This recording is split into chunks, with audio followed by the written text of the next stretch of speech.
Power hour. It's the what? Power hour. It's the who? Power hour. Yeah. Blacks, Hispanics, and natives. Power hour. It's the what? Power hour. It's the who? Power hour. Yeah. Blacks, Hispanics. Every Saturday morning, you need to be tuning in. Wake up, get crushed out your eyes. We about to go live, so come get the schooling in. About our oppression, we answer the questions like how do we get out this lower state? We let the scripts prophesy. We bringing the Bible to life so that you relate. The world thinks we're rejects, but that word we reject. Watch and we'll show you. Precept upon precept, line upon line, the scripts say we're the greatest, and they can't.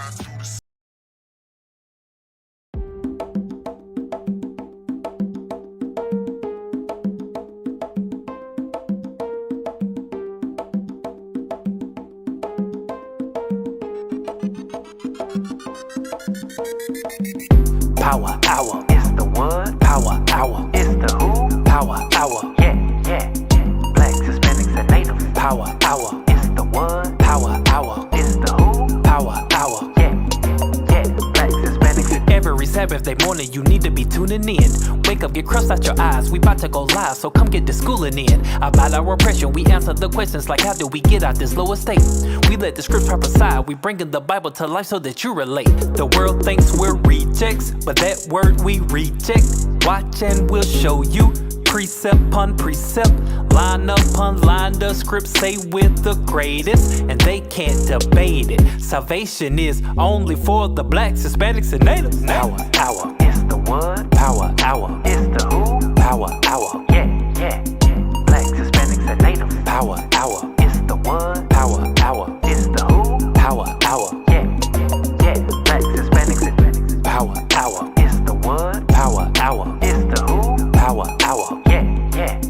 Blacks, Hispanics, and natives. Power hour. It's the what? Power hour. It's the who? Power hour. Yeah. Blacks, Hispanics, and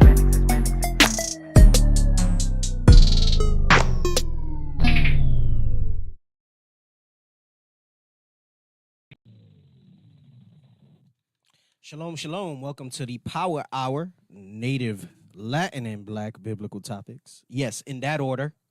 Bring it out. That's what the show is geared towards. We put in the light-skinned it out. That's right. So that the light-skinned it can see. Right. That it ain't just a Moreno movement. Right. That it ain't just some black guys screaming because they're angry. Okay. Hey, because that's some of the BS that I hear. That's not just some. That's Some the of the BS bulk. that I hear. And I'm talking. I'm blasting Northern Kingdom. I'm blasting the light-skinned ones right now. Yeah, because there's more light-skinned ones that actually, Right. if you really think about it, Right. that have an Right. issue. Hey, I like your configuration. What's your name? Yo, bro. Hey, happy Sabbath, Captain Aparium. Shalom. Happy Sabbath. Captain Amariah. Shalom, happy Sabbath, Officer Shire. Officer Issachar in the house. Got the one ear plug. Yeah. Gotta make sure that Facebook's So good over here. happy Sabbath to the 12 tribes scattered abroad. Greetings. Greetings to my fellow prisoners. Man. I see this is just a taste. The hour's good enough for it because I know we're gonna have dialogue on it. I know this is gonna have people quiet. And then I got Papito over here. You said papita. I know. I was thinking of your daughter because you guys look like she's just female. How's Papita doing? She's a handful. He said that instantly. Instantly, bro. Damn, if you were mute, you would have exploded, bro. Bro, she's a handful. He says she's a handful. Welcome to fatherhood. Right. Yeah, I know, right? He was like, "Well, I was a dad before." No. That's like getting and I'm not. This is not to be derogatory towards children. That's like getting like a dog that's already housebroken. That's already, you know what I'm saying? Like if you marry and the kids are like 4 or 5, right? Yes, as an Israelite man, you understand that you're taking the fathership role for those kids. But it's different because you didn't go through the sleepless nights. You didn't go through the whole pregnancy, Right. the dirty diapers, everything, right? Like everything. So He said she's a handful. I asked how she doing. She said she's a handful. He didn't say she's good. She's well. My bundle of joy. Okay, but is she good? Everything's good. All praises to the Most High. All praises to the Most High. Everything's good. Hey, it's funny, and it's funny how like if we really don't care to know how they're doing, we would take that as an answer. I'm just talking about in general, like in speak. Hey, how's she doing? Oh, she's a handful. Yeah, you mean like at your job when they ask you stuff? How was your weekend? They don't really give a crap. They don't really give a How crap. was your weekend? They My don't answer care. is, it's okay. Yeah, it's all right. Yeah, did you do anything exciting? I'm like, Well, that's Yeah. what I get every weekend. especially when it's a holiday one. Did you have a good holiday? Actually, yeah, I did. Yeah, Well, holiday just means day off, right? right. That's Or it. holy day. So- Yeah, Yeah, and like, Can't do listen, holiday, yeah. like I'm not gonna go there and get into semantics with Nah. them. You know what I'm saying? I mean, we used to think that way, that you We had used to to sit think there and that say, way, "Well, yeah. no, that's evil," and I don't celebrate that. Like they'll say like this thing. That must be an Arizona thing. Happy Monday.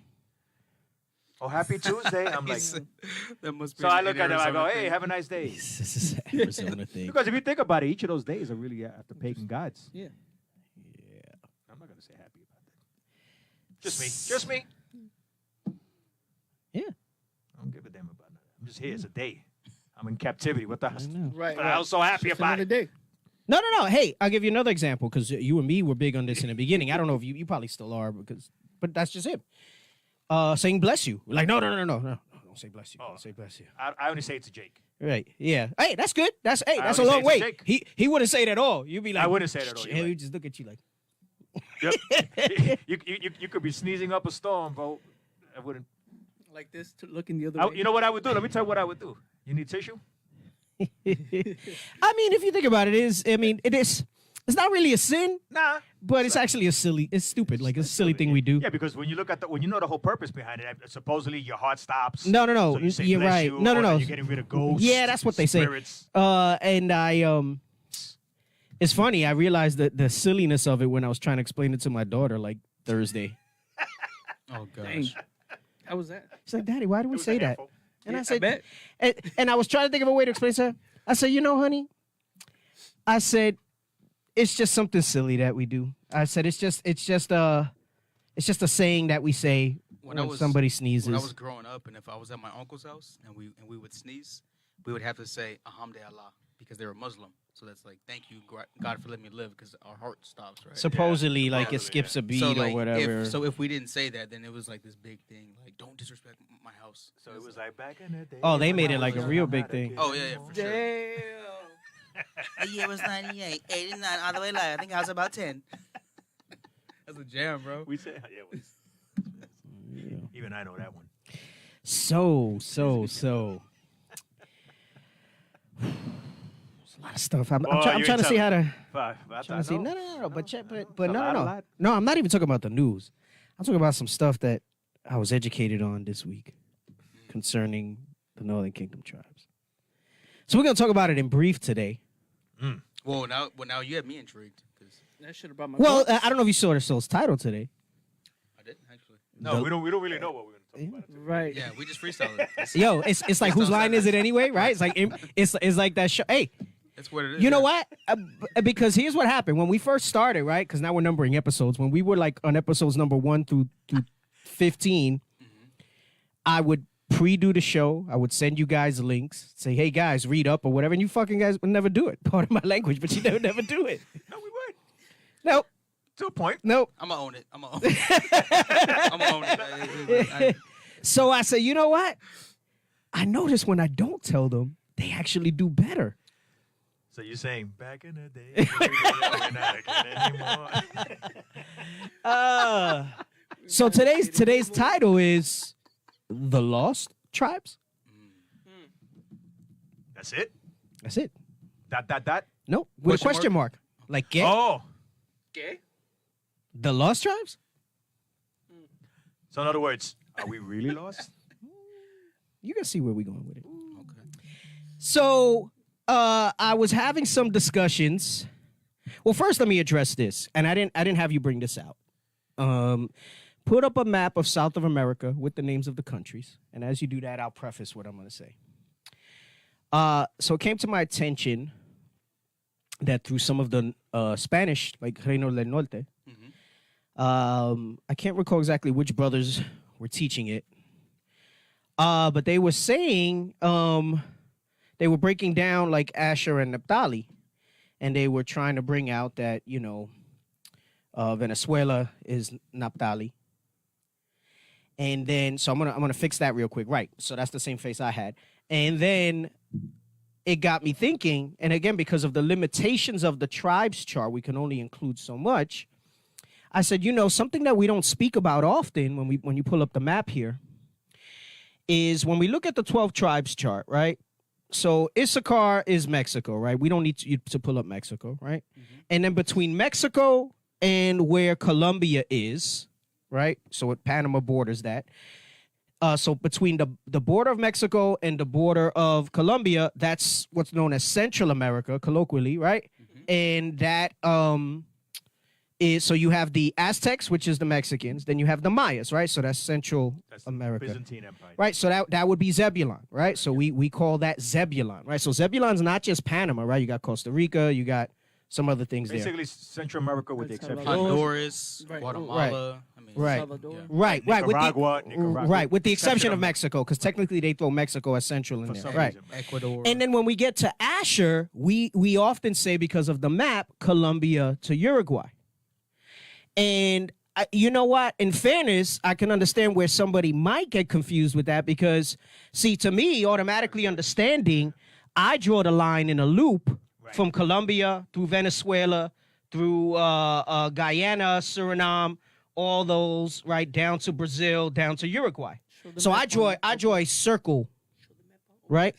So I draw a circle. But I can see how somebody would say Colombia to Uruguay, and they would go Colombia down into Brazil, Bolivia, Paraguay, Uruguay, right?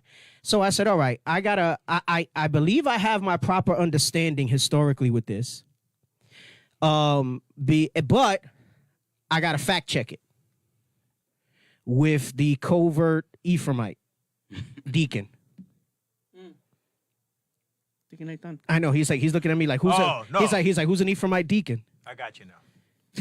So I had a very interesting conversation with him about some research that he's been doing, and he's been meaning to actually give me some of this because I want to purchase some of these books before he mentions them, and they go up real high. I told him, listen, I found a scanner that you can scan books without like you basically just open it and turn the page, and you turn the page, and it takes 1.5 seconds per page, so we can archive all these books and then share them. All praises. So I said, before the price goes up and every individual brother tries to buy it, I said, Northern Kingdom is ready to kind of do some certain thing. Once we come out of this COVID, with the international travel and everything, I said, I basically want to archive the books. Like, basically, give me your bibliography on the stuff that you've been studying and the books that you have, and let me buy them if they're still available. And if they're not, we're going to have these scanners that scan and archive all these different books. So I know we joke.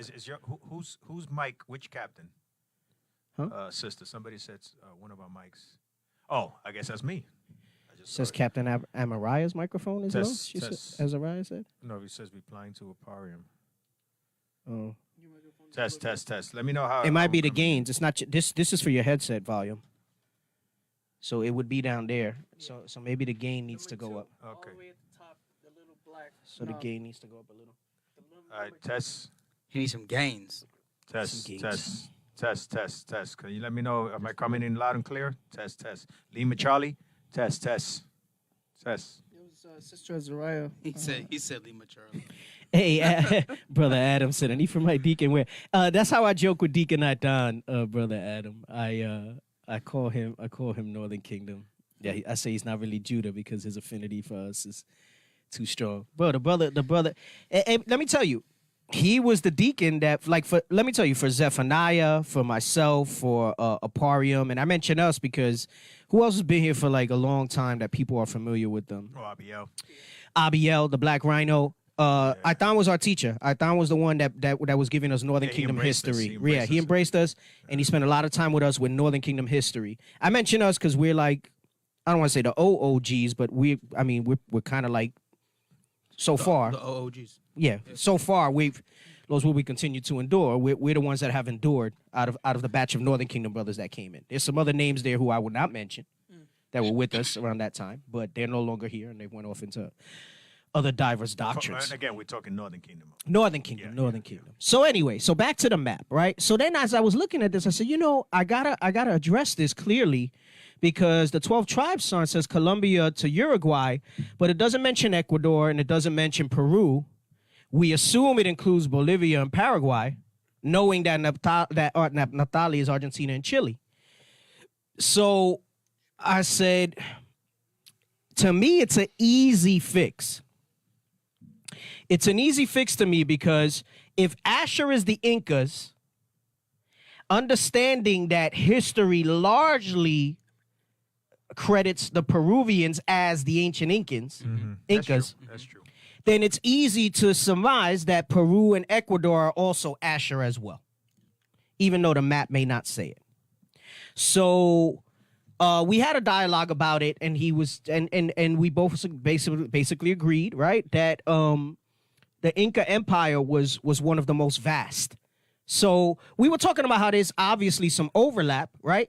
There might be some Paraguay and Bolivia and Peruvians and even Brazilians that might be Naphtali, right? Just like there's Ephraim in Africa and stuff like that, right? But in general, really from Peru, Ecuador, Colombia, all the way down, right? Down to Bolivia, Paraguay, and Buenos Aires, over there in Uruguay and all of that, is Asher, right? Venezuela included. So brothers, don't start trying to do things with your own understanding on this stuff, all right? Especially when it comes to the 12 tribes spiritual breakdown. And you know what? And even though that was on the chart, I'm not sure why they went there, because we were told exactly. It was just like a, Well, you know what I'm saying? it's easy to remember because it's just Chile and Argentina that's Naphtali. That's it. So And then basically, everything else. so that's, Yeah. and I'm glad you brought that out. That was, I almost forgot. That was going to be my next point. So the easiest way to remember it is that Chile and Argentina are Naphtali, And that's it. and the rest of South America is Exactly. Asher. Right. That's it. Can I That's bring it. something out, Cap, real quick Yeah. on that? On Rafael, put up 12 tribes map and he's in pulling Israel. stuff. Deuteronomy 33 and It's verse. a handful. This guy's a handful today. Deuteronomy 33 and verse 17, and then He said, I'm tired of sitting behind here. I'm gonna bring it out. By the way, this is the producer. Hey, Shalom, Musan, Christ bless. You said verse 17? One of the Verse producers. 17. Did you get the other stuff I just sent like Yeah. a few minutes ago? The maps and everything? The other thing? Okay, Where we good. going? Deuteronomy 33, verse 17, and then I'm gonna jump to 23. Deuteronomy 33, verse 17. His glory is like the firstling of his bullock, and his horns are like the horns of unicorns. With them he shall push the people together to the ends of the earth. They are the 10,000s of Ephraim, and they are the thousands of Manasseh. So this is Moses giving the Israelites their blessings, but it says, with them he shall push them to the ends of the earth. From verse 17 all the way down to verse 24, which is the northern kingdom blessings, this is on this side of the earth. I'm going to prove it. Verse 23. Verse 23. And of Naphtali he said, O Naphtali, satisfied with favor, and full with the blessing of the Lord, possessest thou the west and the south. Possess thou, Naphtali, the west and the south. Can you pull up that map real quick? Oh, you want the other one? The Okay. Israel map of the Yeah. 12 tribes, gonna say. because Naphtali wasn't on the southwest when we were in Israel. Naphtali, this is on this side of the earth. Oh, papito. Boy, that was a handful. That's- or a mouthful. hey, that's going to be your new nickname. Papito the Handful. Put it up real quick. 12 tribes map, and then Israel map of 12 tribes. Like, Yes. Yeah, he wants the historic map. Okay, I get what he's saying.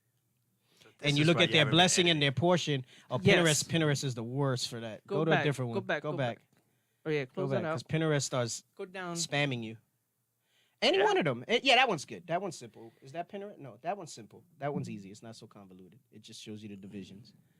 Can you make it scroll? Scroll down. It's probably down there. All right, can you make it bigger? It's right there. Just control scroll. No, don't make it smaller. Ant-Man. Naphtali That's good. is on the north. What you want to call that? In the north. Right. So the point you're saying is that the prophecy says They they would would be be on in the the southwest. But if you look at their portion, In Israel, they're northwest. Yes. Actually, north central. Thank you, north central. So from verse 17 all the way down to verse 24, it's on this side of the earth, not on Israel, Because it says possessed out the south and the west. Go back to the other map. This man studies. Hey, you know what's crazy about that? Look how Judah encompassed Simeon, and Simeon looks. They can go either way. Yeah. Like Simeon was in the middle. And Judah was around. That's crazy. Now, Argentina and Chile on the south and the west. Southwest of South America. Yep. Absolutely. Right. So those prophecies are for the last days. Yes. Woo! Damn, I feel like Yo! all praises. I've been sitting behind the camera too long. Those sleepless nights got you studying, huh? Oh, Sister Linda, she said, what is the Navajo as opposed to the Blackfoot?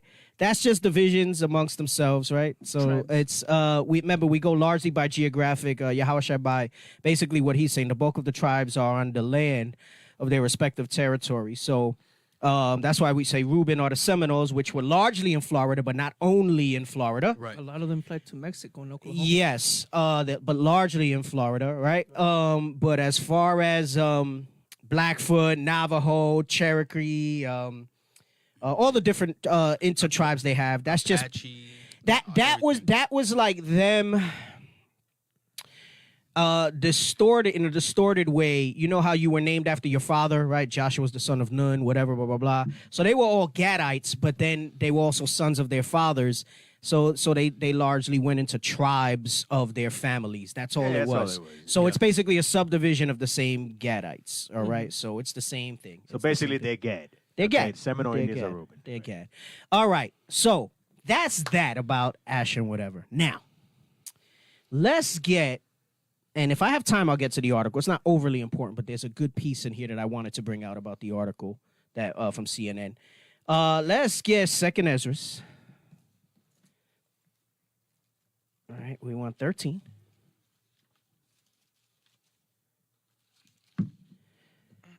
And we are going, I want first the similitude about the peaceable multitude before we get to the explanation of it. What verse does that start at? Hold on. I was just reading it too. That's crazy. Peaceable multitude is before. It's Is it in the beginning? Is it like in the first few verses? 39. And whereas thou sawest that. No. I don't want that. That's when he starts to explain it. I want to read division first in the beginning. Verse 12. Yep. Verse 12. Verse 12. Afterward, I saw the same man. Right. Okay. So before we get there, let's start at 1. We'll read 1 down to 12, and then we'll jump to 39. Yep. Yeah, and it's good that you're going here because we don't really focus. There's a lot of meat in here regarding. Oh, just wait till I show you the meat from verse 40 to 47 that we don't focus on. I'll read in case you got another gem to drop, all right? Don't worry, I got this. Yeah, bro. hey, I pray the Most High bless you with some more facial hair for that one. I look at you and I get a little. I want you to, you know what? When I see myself in the mirror, I'm not that impressed, but when I see myself on video or camera, it looks pretty dope. It's the lighting. I have the jealousy, the godly jealousy. Well, then that would imply it's the lighting for a lot of brothers then. even you brothers that been having beards. Which makes it all the more impressive then that the little pelitos that I used to have would actually show up on camera at all. It's all praises. All praises. About time. It took you freaking 13 years. You're right. You're right. All praises. I have a godly jealousy because I look at you and I'm like, What? No. Pass the Don't even say jealousy. The scripture says covet earnestly the best gifts. right, okay. And I've been gifted finally with a beard. Pass the recipe. Stress. Go ahead. 2nd Ezra chapter 13, verse 1. And it came to pass after 7 days, I dreamed a dream by night. And lo, there arose a wind from the sea, that it moved all the waves thereof. So this was a dream, right? So he dreamed, so he woke up and he wrote it down, right? You know, I got to start doing that. They say you should have a little dream book. Yep. Because, like, can I tell you something? And again, I think this is just me speaking, right? I can't prove it. But it seemed, you didn't see it in the media a lot, but, like, the sister here, every time she was taking pictures of the sky, like, every week, there was, like, 6 or 7 chariots in the sky, right? And I don't know about y'all. Maybe this is just a theory I have, because some people I've been talking to have been saying that they've been having, like, over the past several weeks, more dreams than they usually have. Dude, this Have you? last 2 weeks have Have been you? bananas. Any of you? Dude, No? I don't, but I that, don't, I dude, don't, I don't remember. so bad that Okay. I'm waking up tired. Yeah, so I have a theory. I think because I was having some dreams that involve people in the body, different things. Yeah. I don't put too much stuff into it.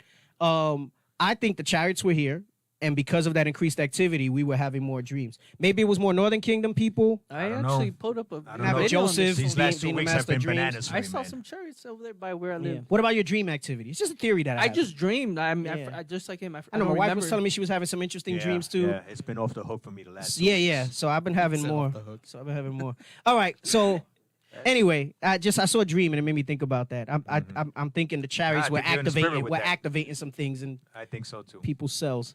Go ahead. Verse 3.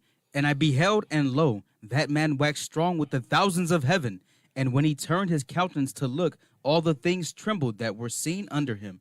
And whosoever the voice went out of his mouth, they all burned that heard his voice, like as the earth faileth when it feeleth the fire. Right. So verse 25 starts the meaning of the vision. So if you want the proof, you start at verse 25 for that. That man that they're talking about is Christ. Okay. So that's all I'm gonna say about that. I'm not gonna start going precept upon that because I want to get to the point of what we're gonna talk about for the remainder of the show. Come on. And after this I beheld, and lo, there was gathered together a multitude of men out of number from the four winds of the heaven to subdue the man that came out of the sea. But I beheld, and lo, he had graved himself a great mountain, and flew upon it. But I would have seen the region or place whereout the hill was graven, and I could not. And after this I beheld, and lo, they all which were gathered together to subdue him were sore afraid, and yet durst fight. Right. So that's the prophecy of when Christ returns. It's letting you know that all these nations are going to come out, this multitude of other nations, and fight against Christ. It says they're actually going to be very fearful, but they're still going to fight. And that goes into, we brought this out on the show where how Pharaoh's heart was hardened and so on. So basically, the Most High is going to give them courage, even though inside they're fearful, to continue to fight to prove his point, right? Because he likes to magnify and show forth his power. Come on. And lo, as he saw the violence of the multitude that came, he neither lifted up his hand, nor held sword, nor any instrument of war, but only I saw that he sent out of his mouth, as it had been a blast of fire, and out of his lips a flaming breath, and out of his tongue he cast out sparks and tempests. And they were all mixed together, the blast of fire, the flaming breath, and the great tempest, and fell with violence upon the multitude which was prepared to fight, and burned them up every one, so that upon a sudden of an innumerable multitude, nothing was to be perceived, but only dust the smell of That's smoke. so heavy, that part, because he's basically saying, remember, we're all going to be mixed and scattered amongst all those nations. And he said, under a sudden innumerable multitude, nothing was to be perceived, meaning as all this destruction was coming out, we weren't touched, but we were able to smell the smoke. We were able to see the dust of the evaporation from the nuclear blast, bro. Hey, that happened with Bro, the that's children heavy. that were- Look, my hair, yeah, my pelito stood up a little bit. that happened with the 3 holy children. Yep. That's exactly what it's gonna be like, but And guess on a what? grander scale. Because Christ was there. Right. Ooh.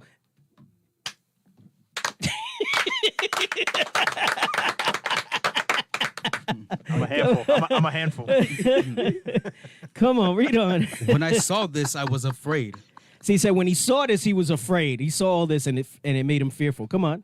Afterward, I saw the same man come down from the mountain and call upon him another peaceable multitude. All right. So he says, I saw upon him another peaceable multitude. So there's a lot.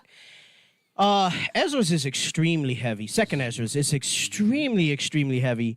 And you have to have a good foundation in the rest of the Bible and a lot of the other prophets. There's parts of Ezra's that I can't really still mess with. I can assume, but I'm not ready to really talk about because I have not fact checked it with my teachers, right?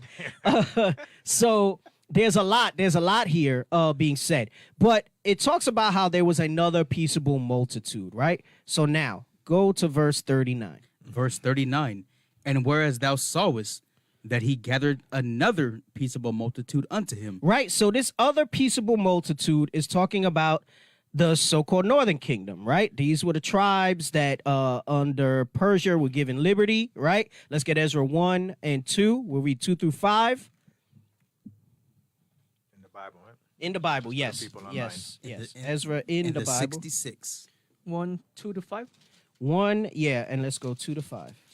Understand this is the same. Actually, Ezra. you can start at 1. You can start at 1. This is Yeah, the this same is the Ezra. same Ezra. This Just is the spelled same Ezra. differently. It's spelled in the Greek and the Apocrypha, and it's spelled in Hebrew. Yeah.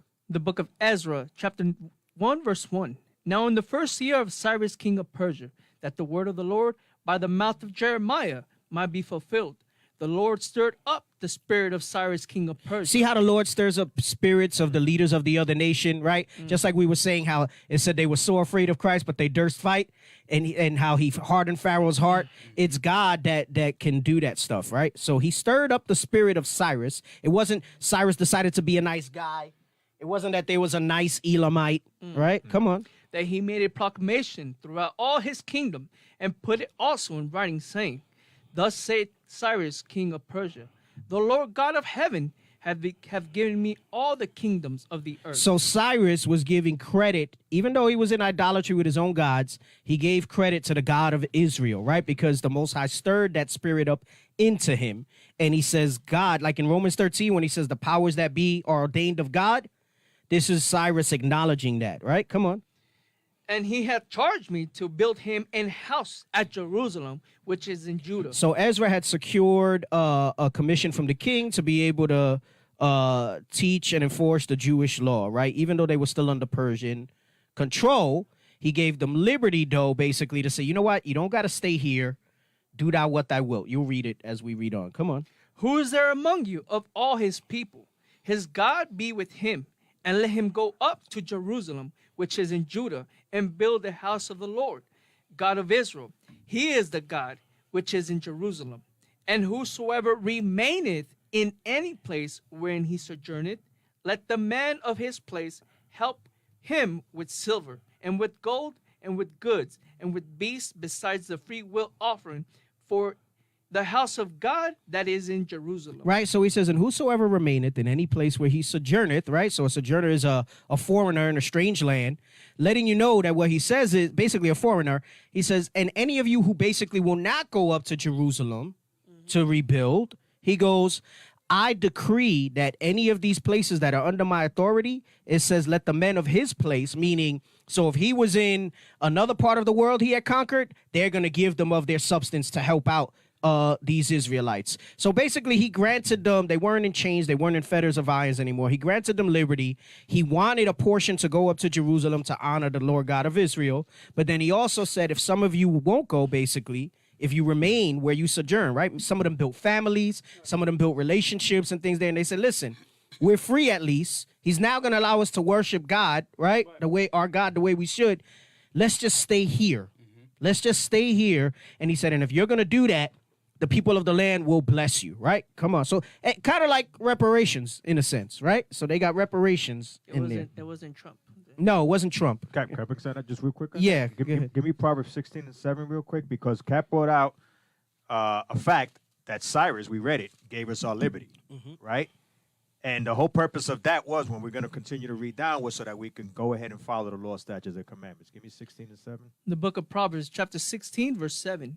When a man's way please the Lord, he maketh even his enemies to be at peace with him. And we've seen that many times in the scriptures. Okay, when the Most High wants to do something, when we're doing right, the Most High is going to go ahead and make it because He made the world for our sakes, right? He's going to make it beneficial for us if we're following His law, statutes, and commandments. Right. Absolutely. Read verse 5. Let's finish that in Ezra. Ezra chapter 1, verse 5. Then rose up the chief of the fathers of Judah and Benjamin and the priests and the Levites. So letting you know that the main ones that went and stayed behind was so-called Southern Kingdom. He said the chief of the fathers of Judah, Benjamin, and the priest and the Levites. And then he says with all them who the Spirit God has raised to go up to build the house of the Lord, which is in Jerusalem. Meaning that it wasn't like all Northern Kingdom left. It wasn't even that all Southern Kingdom stayed, right? There was a remnant that decided to go with them. There was remnants that decided to hang back, all right? So now let's go back. I think I came to this side with you guys. Yeah, I think so I'm too. pretty damn sure. My spirit beareth witness. Right, right. You want verse 39 again? So 39 again. 2nd Ezra 13, verse 39. And whereas thou sawest that he gathered another peaceable multitude unto him, those are the 10 tribes which were carried away prisoners out of their own land in the time of Hosea the king, whom Salmanassar the king of Assyria led away captive, and he carried them over the waters, and so came they into another land. Right. So he says he carried them over the waters, and so came they into another land. 2nd Kings, right? 17, I think I want. Yep.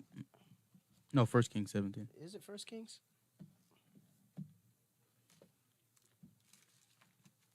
Look at the flick of the wrist. See, I was finally getting my other pages of Kings and Chronicles not so crispy in my old Bible. I think it's second. And now I'm back to, What are we looking for? yeah, I think it's 17. Hold on. I just want to get it ready. We might read it What's it after. say? 24.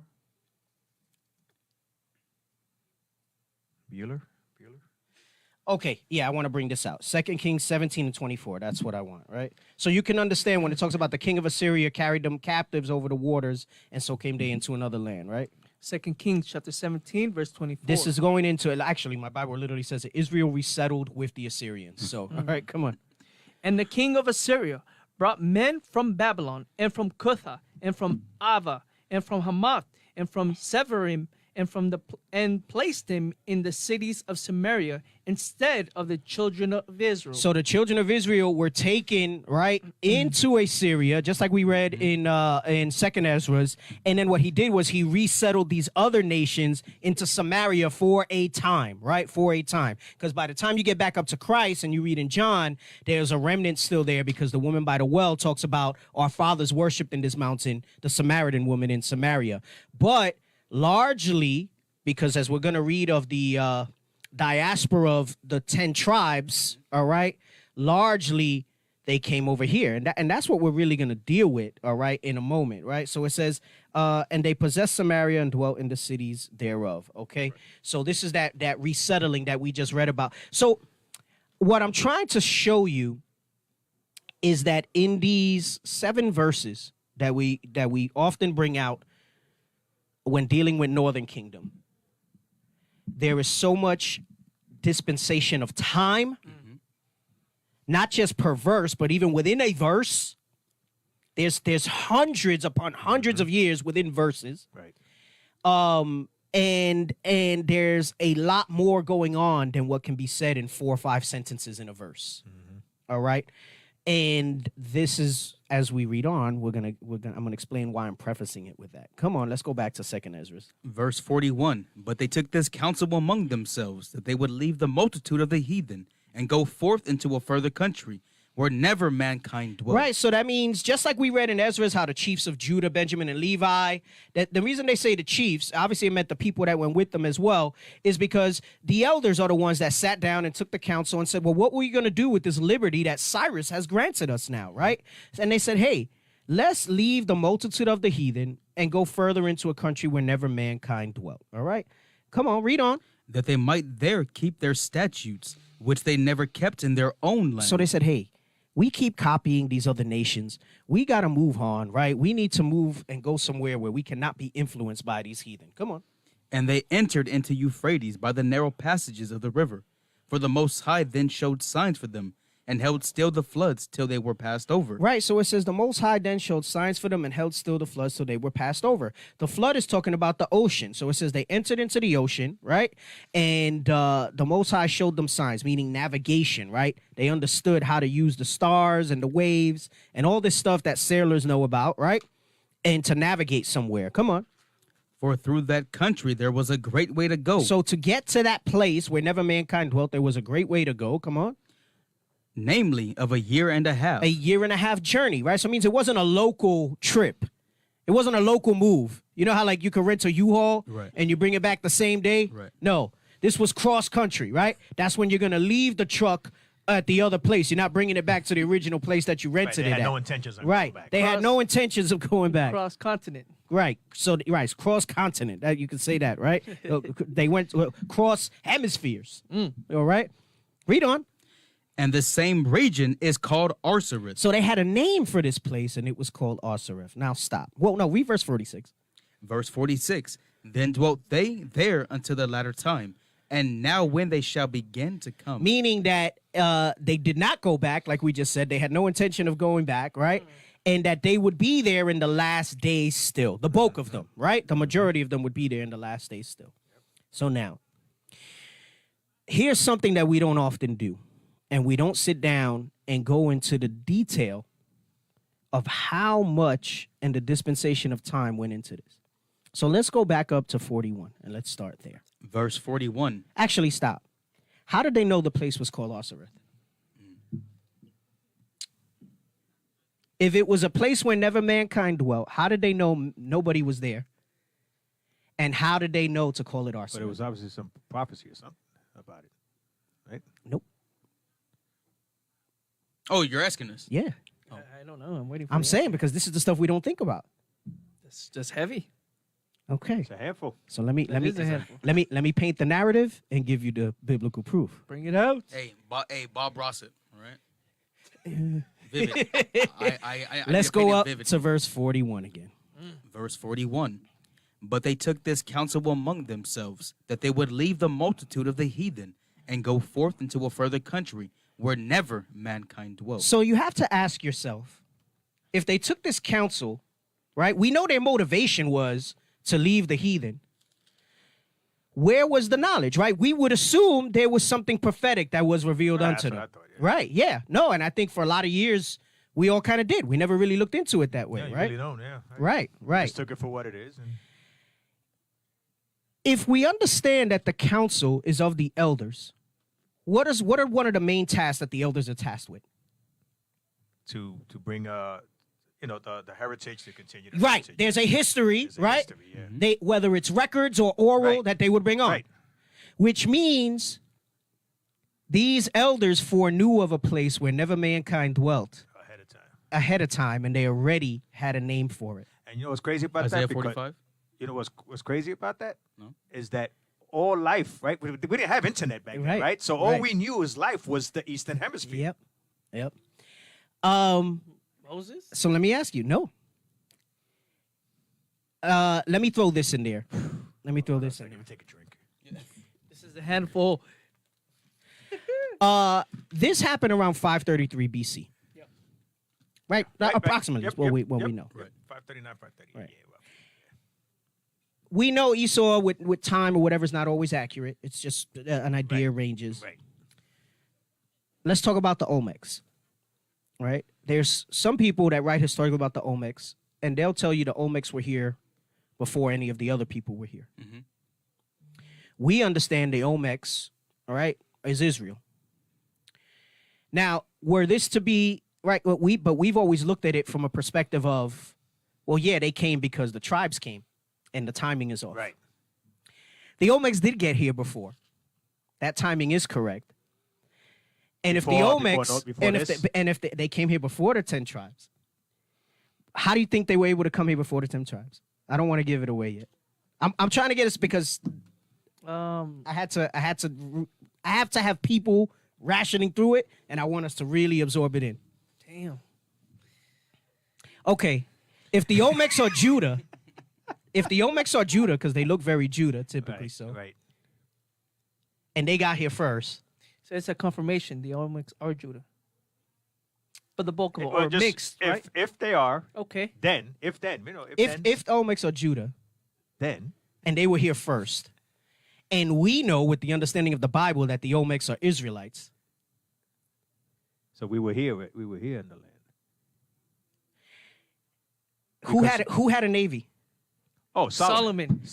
Who was wise and knew everything? Solomon. So let's get 1 Kings, is it 9 and 26? Solomon. 1 Kings 9:26. Okay, I Watch. read this about this before.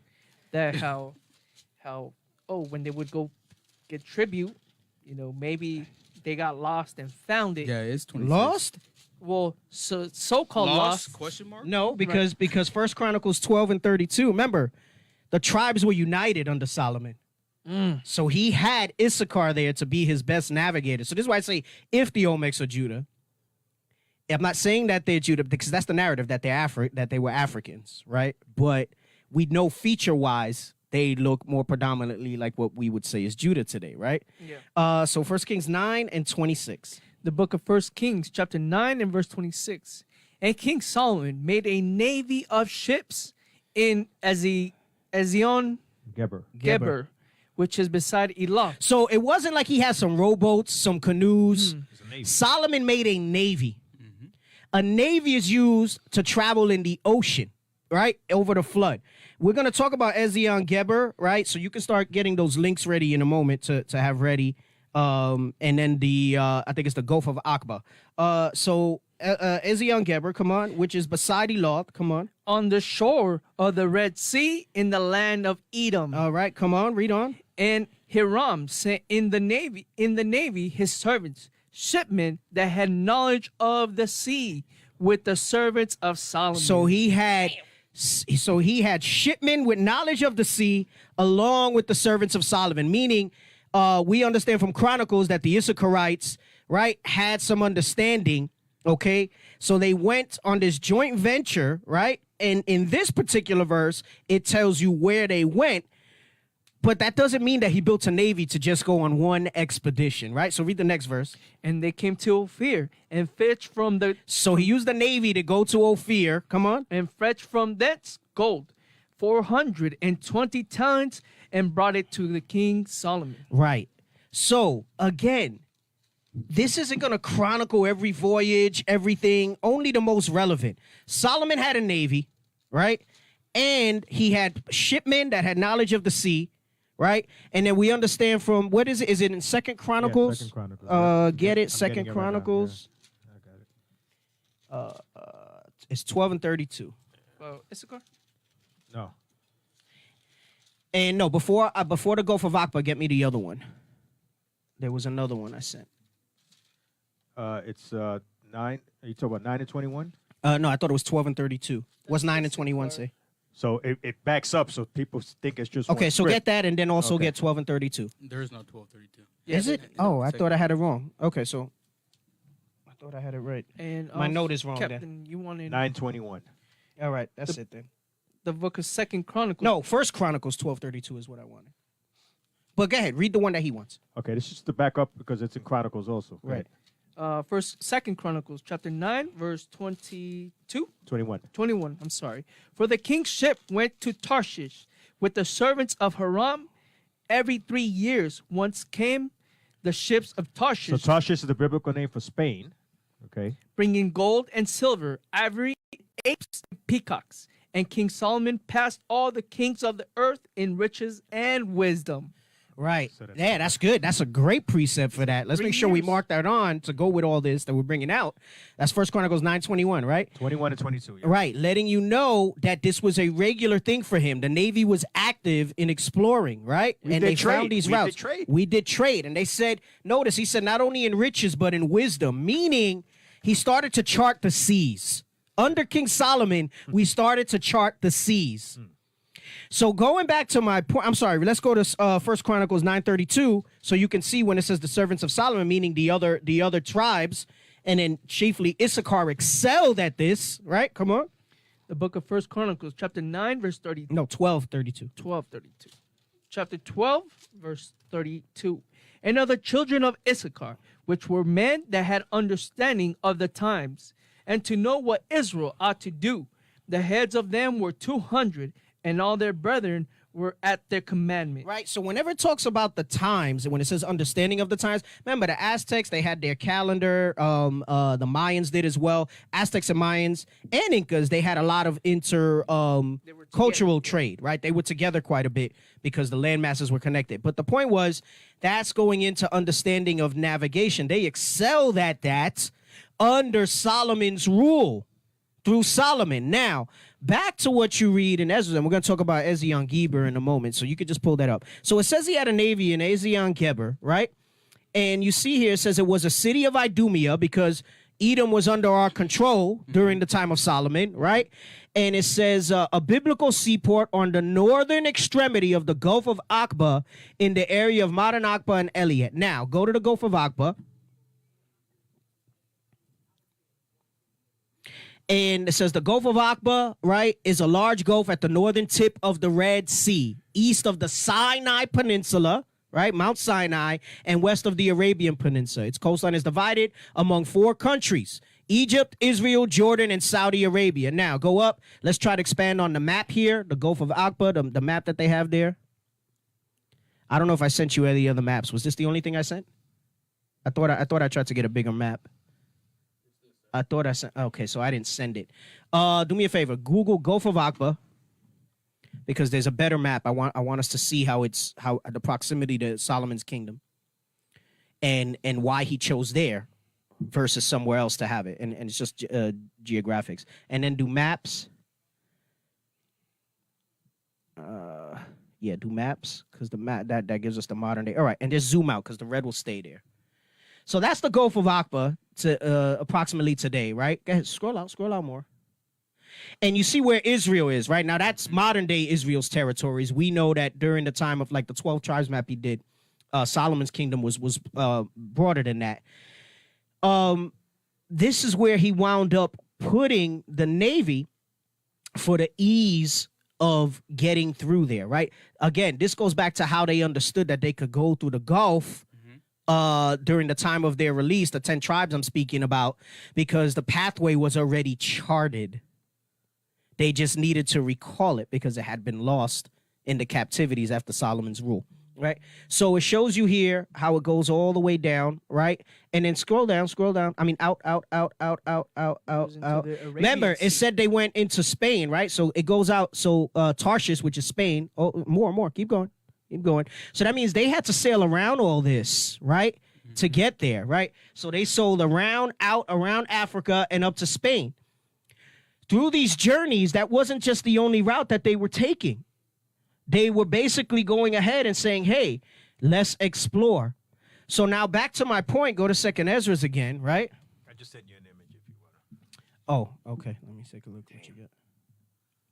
2nd Ezra's 13. Oh, yeah. You know what?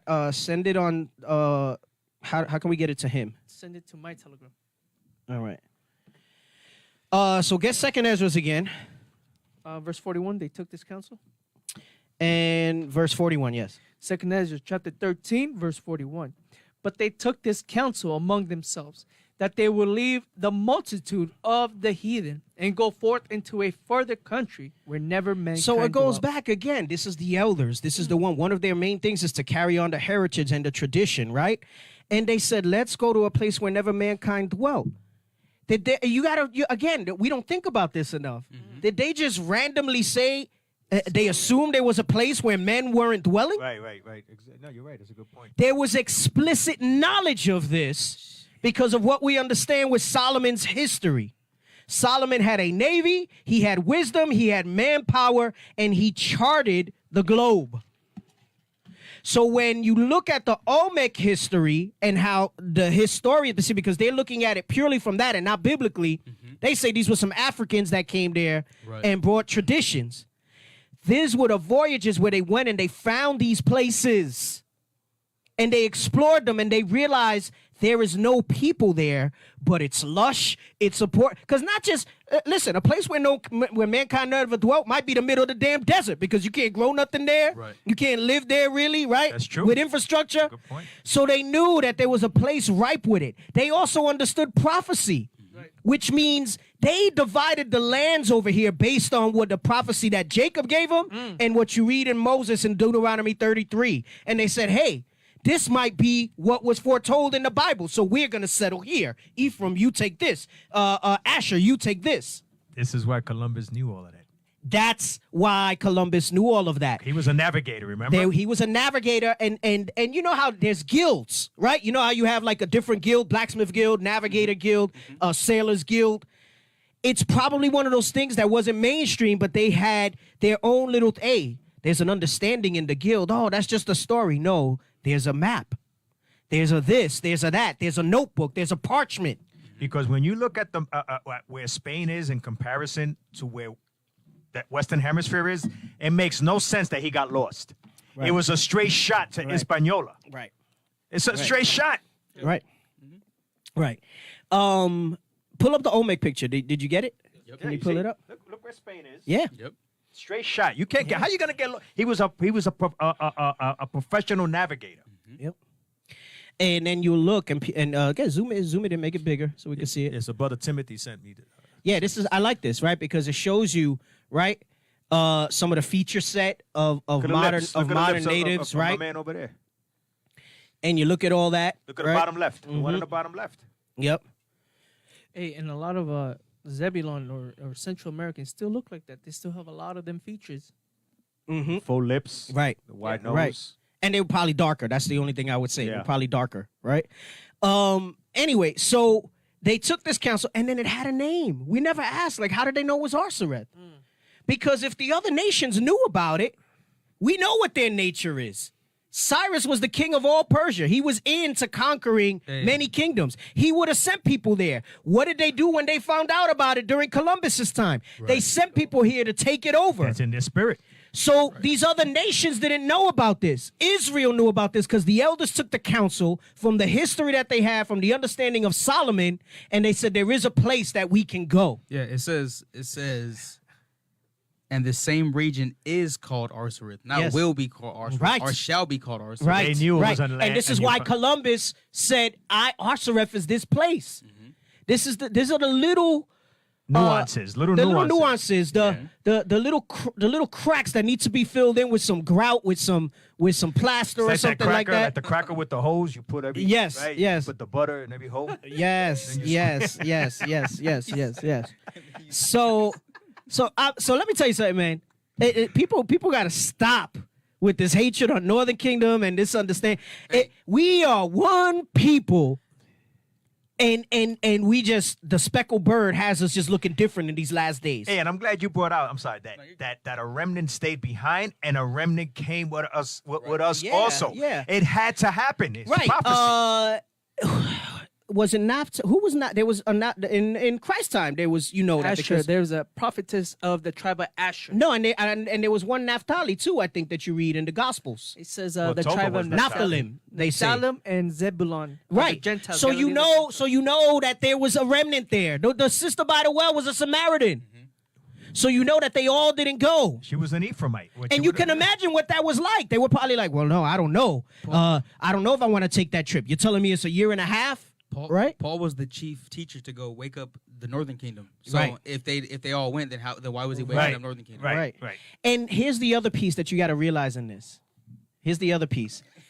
This was the angel explaining it, Right. right? He went this deep to explain the other That's piece right. of the We multitude. can't forget that.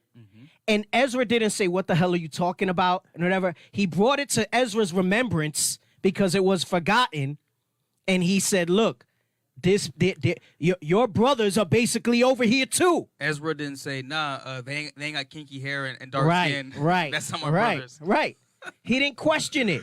He was like, yes, Lord, because he knew and he understood. Oh, this is them that left. He was reawoke just like we are right now. Yeah. Damn. Yeah. Yep. Damn, that's it. I don't got time for the article. I'll bring it out in Tearing another up and day. everything. Look at him. He's sweating, tearing. Bring it out. Bring it Oh, out. it's hot in here. Yeah, this information is hot. And but anyway, this is how we know. This is how we know. And from what I understand, here's another gem that I also got. Bring it out. Bring it out. So You got me itching. again, I can't validate it and prove it yet. Deacon, I think maybe bringing it out at some point. Hey, you know what? Just cut the broadcast. Wait, Let's just yeah, right. Just stop Yeah, like so that. shalom. Thank you for joining.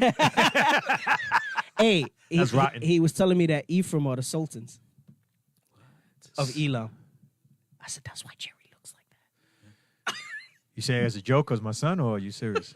No, he says that Ephraim was the sultan. Sultans were badass. Remember how we said that there's a remnant that stayed behind? Yeah. Hey. They didn't come here, but they went somewhere. They got skills. Remember where it said wherever he sojourneth? Who's the modern day? Who is the ancient Elamites? We call them the Persians, right? Today we call them the East Indians, Persians and Medes. Right. Remember, he said wherever you sojourn, you help them. There was a remnant that stayed and intermingled, and then you pair that. Now he hasn't brought these scriptures. This is just me just based on dialogue. Think about where the Most High told Moses that this is your wisdom and knowledge in the sight of the nations.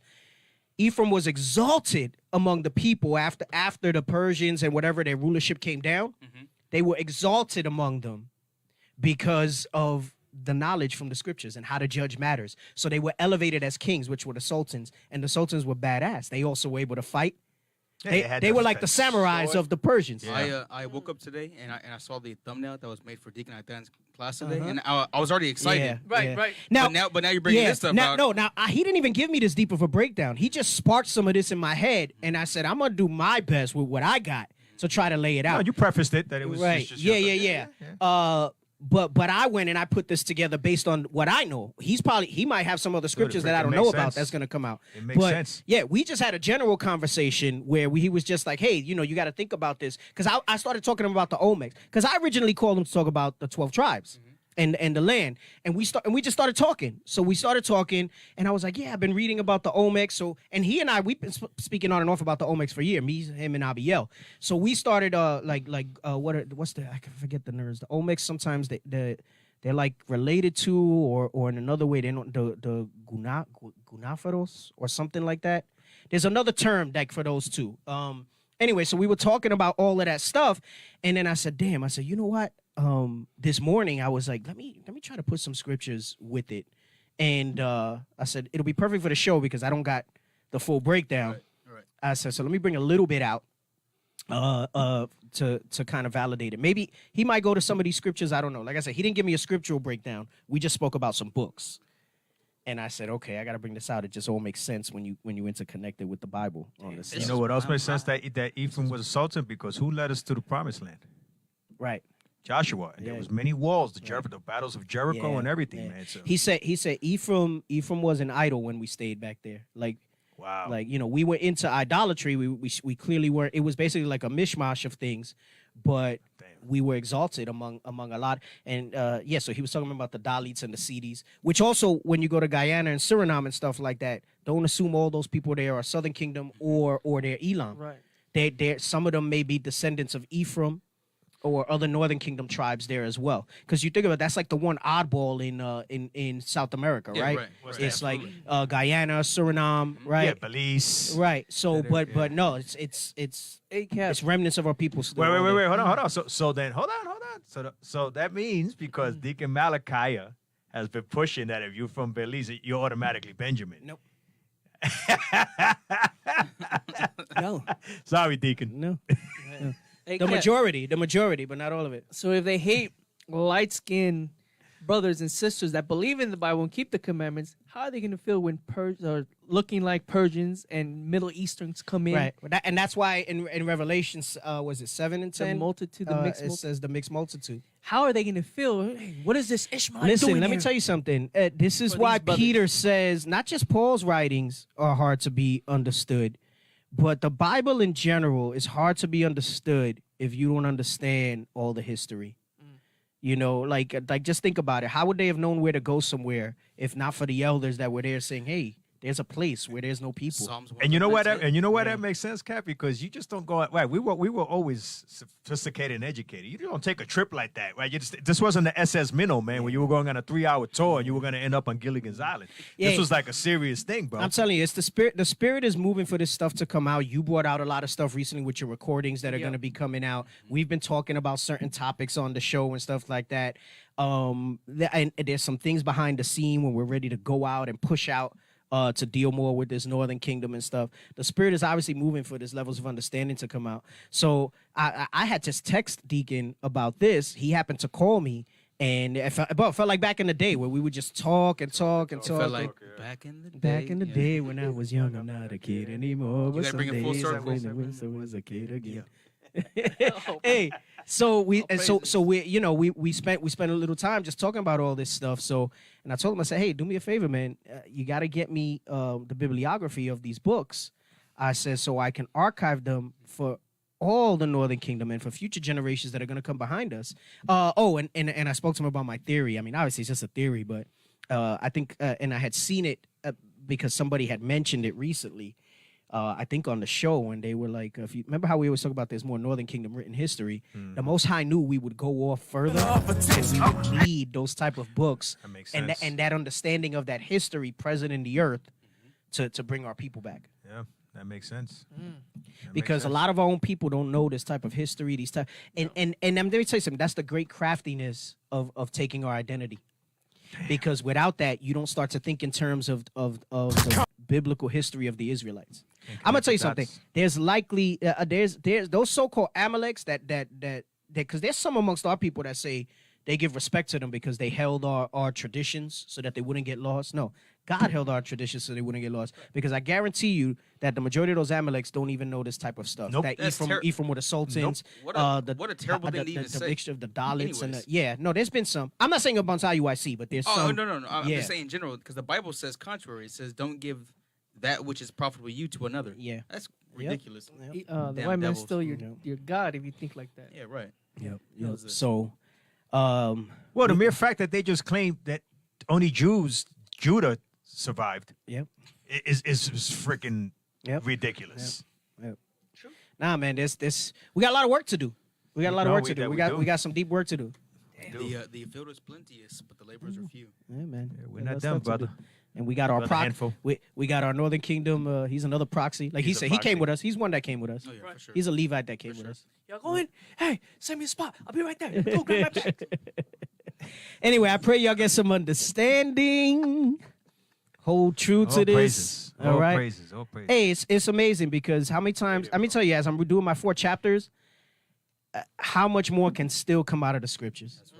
So when somebody says, "Oh, I went over that," and myself as a teacher, I got to remind myself, even if it feels like it's a scripture that comes out a lot, Doesn't there's matter. more. Because even with today's class, there's like the rest of what I'm gonna go through and going into today, there's stuff that I'm seeing in there this time around that I've never brought it out Like that way on before. in Ecclesiastes, when Solomon says, "Be not righteous over much," don't ever think like you can never stop learning because there's always That's more the key. understanding. That's coming the out, key. Always. There's always more that we can learn. Always.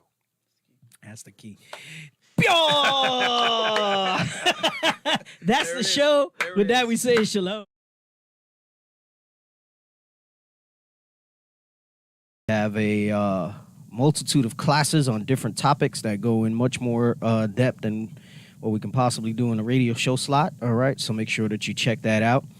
Also, if you'd like to get any type of Israelite apparel, calendars, music, different things like that, you can go to originalroyalty.com once the Sabbath is over. All right, originalroyalty.com, and you'll be able to purchase various items like that.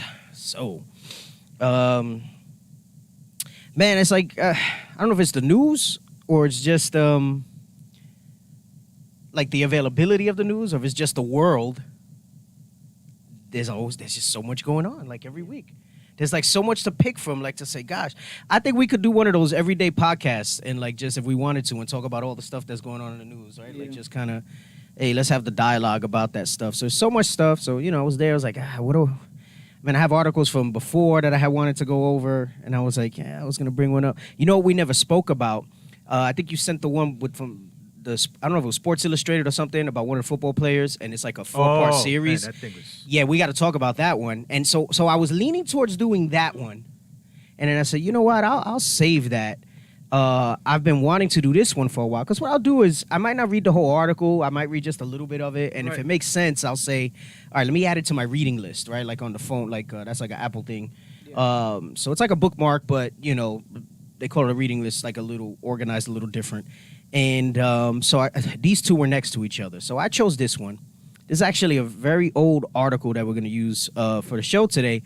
But as has been so many things lately, it's not because of Trump that it's like this. It's the Most High that has chosen this time to allow these type of things and all this stuff to kind of be shown and So things part of like his that. plot. Right. So, and like Christ said, like Paul said, in the spirit of Christ, we should not sleep as others do, but we should watch, right? Lest the good master of the house come back and find us asleep. So it's important that we just know this stuff and we're aware of it because it shores things up as people discover us, right? Because I think what you have nowadays, and I'm oversimplifying it when I say this, it really has boiled down to kind of two type of factions, and I'm not including the Israelites in that, because to me that's like an ordained thing that's supposed to be that way, right? You're gonna have those of us who are awake, and that's there. It's two factions. You have the vilely liberal, extremely vile, because I'm thinking about the whole agenda. Of just the whole what they are now calling the Democratic movement, but it's the liberality. Those are the people that are on the liberal side. You can call it Democrat, and I lately I feel like I like to stay away from the party names because people get so crazy about that stuff. That's by design. Yeah, they just get so nuts over that crap. So I don't like to say, oh, it's a Democrat. There's liberals, and then you have the pseudo-conservatives, right? And I say pseudo-conservatives because they're not really conservative. At the end of the day, both sides are trying to fill their own belly, trying to do their own agenda. And always remember, it's the WWF. Yep. It's all a horse and pony show up front, and then behind the scenes, they're eating the catering together, And with that, you have these people who are basically, especially as newer generations come, no concept of God, no concept of spirituality, and it's really serving their bellies, lovers of mankind, right? And then the so-called Republicans, they're probably, no, I'm not even gonna say probably, they are on board with a lot of serving their bellies also, so long as it lines up with their agenda in their pocket, but they understand that for them, in certain circles, to have their power, they got to pander to their constituents, and so they play this. They put on this face. Yeah, but you talk about pander to their constituents. Trump was just pandering to the LGBT. Got him on video. Yeah, he's all over the place, man. But but the conservatives love him because he's so conservative. He's so patriotic. Yeah, I was thinking about it today, and that's how, I mean, if anything, he's even more reason how it's all BS. I put that out there, Cap, because our people that may be on the fence that really still believe that this is their only hope. Yeah. Well, like he brought up vote or die. No, you brought up that. You don't see somebody brought it up that they don't say vote or die because they got everybody. Yeah. Yeah, and I agree with you on that, and I say it to say it like this. It's like I think to me it just feels like it's almost like the Most High has a sense of humor. He does. And I think he loves to see us in. Remember, he says he wants to see the enemy in derision, right? Yep. Because I think if you cannot see through, because supposedly everybody's rallying behind Trump if you're a Republican, but he's not a Republican, he's not a Democrat, he's literally a court jester that'll say whatever, and I think he's, for those who can watch it, because people keep supporting Trump. They're not saying that they support his values, his ideologies. It's him, because he doesn't bring anything out. He's never spoken any policies. No. Yeah, and that's the thing. He's not speaking policy. He's not laying out and I'm literally seeing people. I'm seeing family members talk about, that this was unfair, his town hall, and he laid out his plan. And I'm like, by design, man. So I'm like, gosh, people are A, supremely dumb, and B, supremely gullible. And it goes to show you, man, that it's not too far-fetched what is prophesied in the end of days, how people are going to all turn to their own people, and people are going to turn their family and their brethren in and stuff like that. Like I see it. But anyway, can I present that real quick? Yeah, go ahead. Because you said that the Most High is a comedian, right? He loves comedy. He does. Give me Proverbs 1, and I just, to get the whole point, I just got to go through this. Start at 20 real quick. Start at 20. I'll give it right back to you, Kev. That I just want to get to the main point is in 26. Okay. The book of Proverbs, chapter 1, verse 20. Wisdom crieth without. She uttereth her voice in the streets. Uh-huh. She crieth in the chief places of concourse, in the opening of the gates.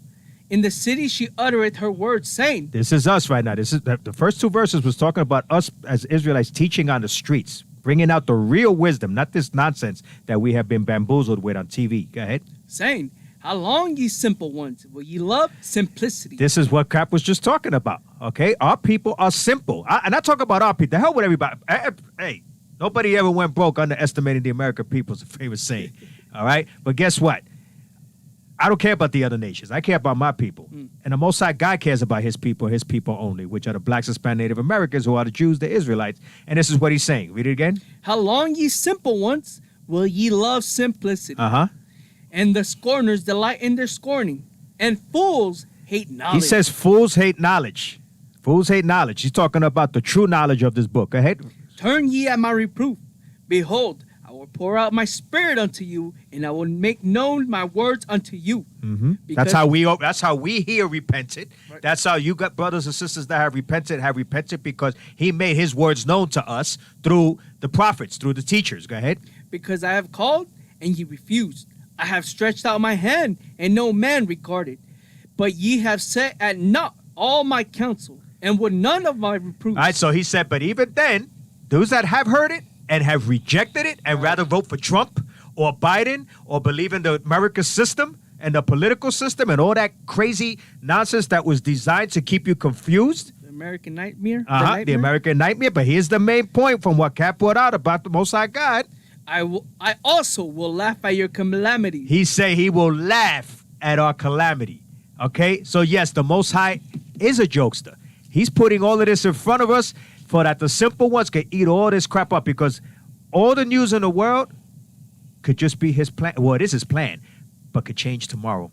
Yeah. Because he's the puppet master. Well, I'm going to bring something out like that because you said the American nightmare, right? You said it could change tomorrow, whatever. Let me show you how. Just finish it up real quick. Oh, I'm sorry. I didn't know just finish it real quick. This is important. I will mock when your fear coming. He says he's gonna mock at you who say you love the Most High God. Oh, I love Jesus. When your fear coming, guess what? When this thermonuclear destruction comes to America that is prophesied in the Bible, and these plagues that are going to come here in the very, very near future that you will be seeing, okay? If everything is correct from what the news and people are saying, you will be fearful when these famines, when these plagues that Matthew 24 spoke about, when these earthquakes in diverse places come, you're going to be fearful. And since you rejected God, guess what he's going to say? He's going to mock you. Hey, Psalms 2 and 4. Go ahead. Psalm 2 and 4. The book of Psalms, chapter 2, verse 4. He that sitteth in the heavens shall laugh. That's why I say he's up there laughing at all this. Come on. The Lord shall have them in derision. In confusion, scattered and divided. What you're seeing is the age. So don't be worried about if the Democrats get in, if there's a blue wave or a red wave or a multicolored, technicolored dreamcoat wave, whatever the hell there is. All right? Because the Most High said, it's in derision. Don't be worried about it. It's by design. The thing is hilarious. Everything is by design. We should be laughing also because he's up there laughing at it. He's laughing. Guess what? Because you got to use wisdom in the world, right?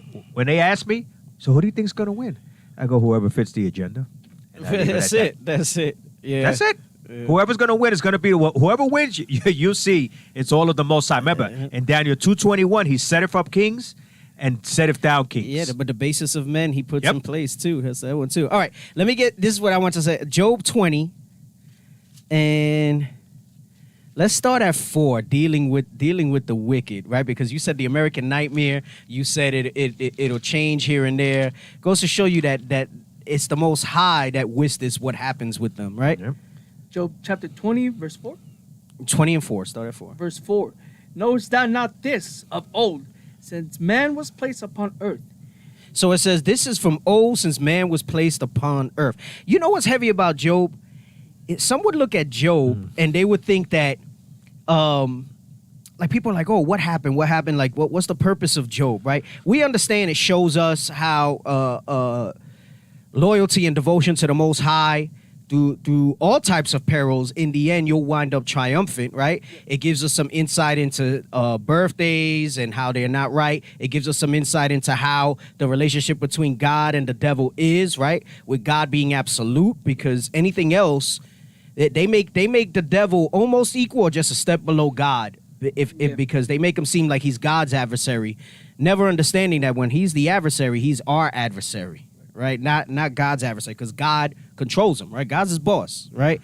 But Job is heavy as I've been reading Job lately, and it's because it's like in his affliction, the Most High gave him all types of visions and stuff like that.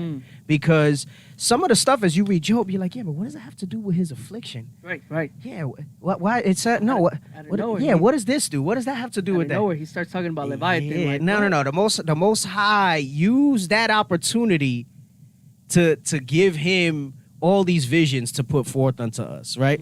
So go ahead. So it says, we know this of old, since man was placed on the earth. Come on. That the triumphing of the wicked is short. The triumphing of the wicked is short, right? That's like in, is it Habakkuk, where it says, though it tarry, wait for it, right? So though it may seem long for us, the triumphing of the wicked is short. We understand the earth is given into the hands of the wicked. Malachi also tells us that the wicked is starting with Esau, chiefly among them, right? So it says the triumphing of the wicked is short. Come on. And the joy of the hypocrite, but for a moment. Why are they a hypocrite, right? And this is twofold, right? It's dealing with them, but it's also dealing with the wicked of Israel, right? You're a hypocrite because, right, you want God and all this other stuff when things are bad, but when things are good, you don't give the right credit. But it says, even the joy of hypocrites is but for a moment. Come on. Though his excellency mount up unto the heavens. Though this wicked that rules the earth, though his excellency mounts up to the heavens, meaning, gosh, this guy's in space. They're sending people to Mars. They've sent satellites out into the,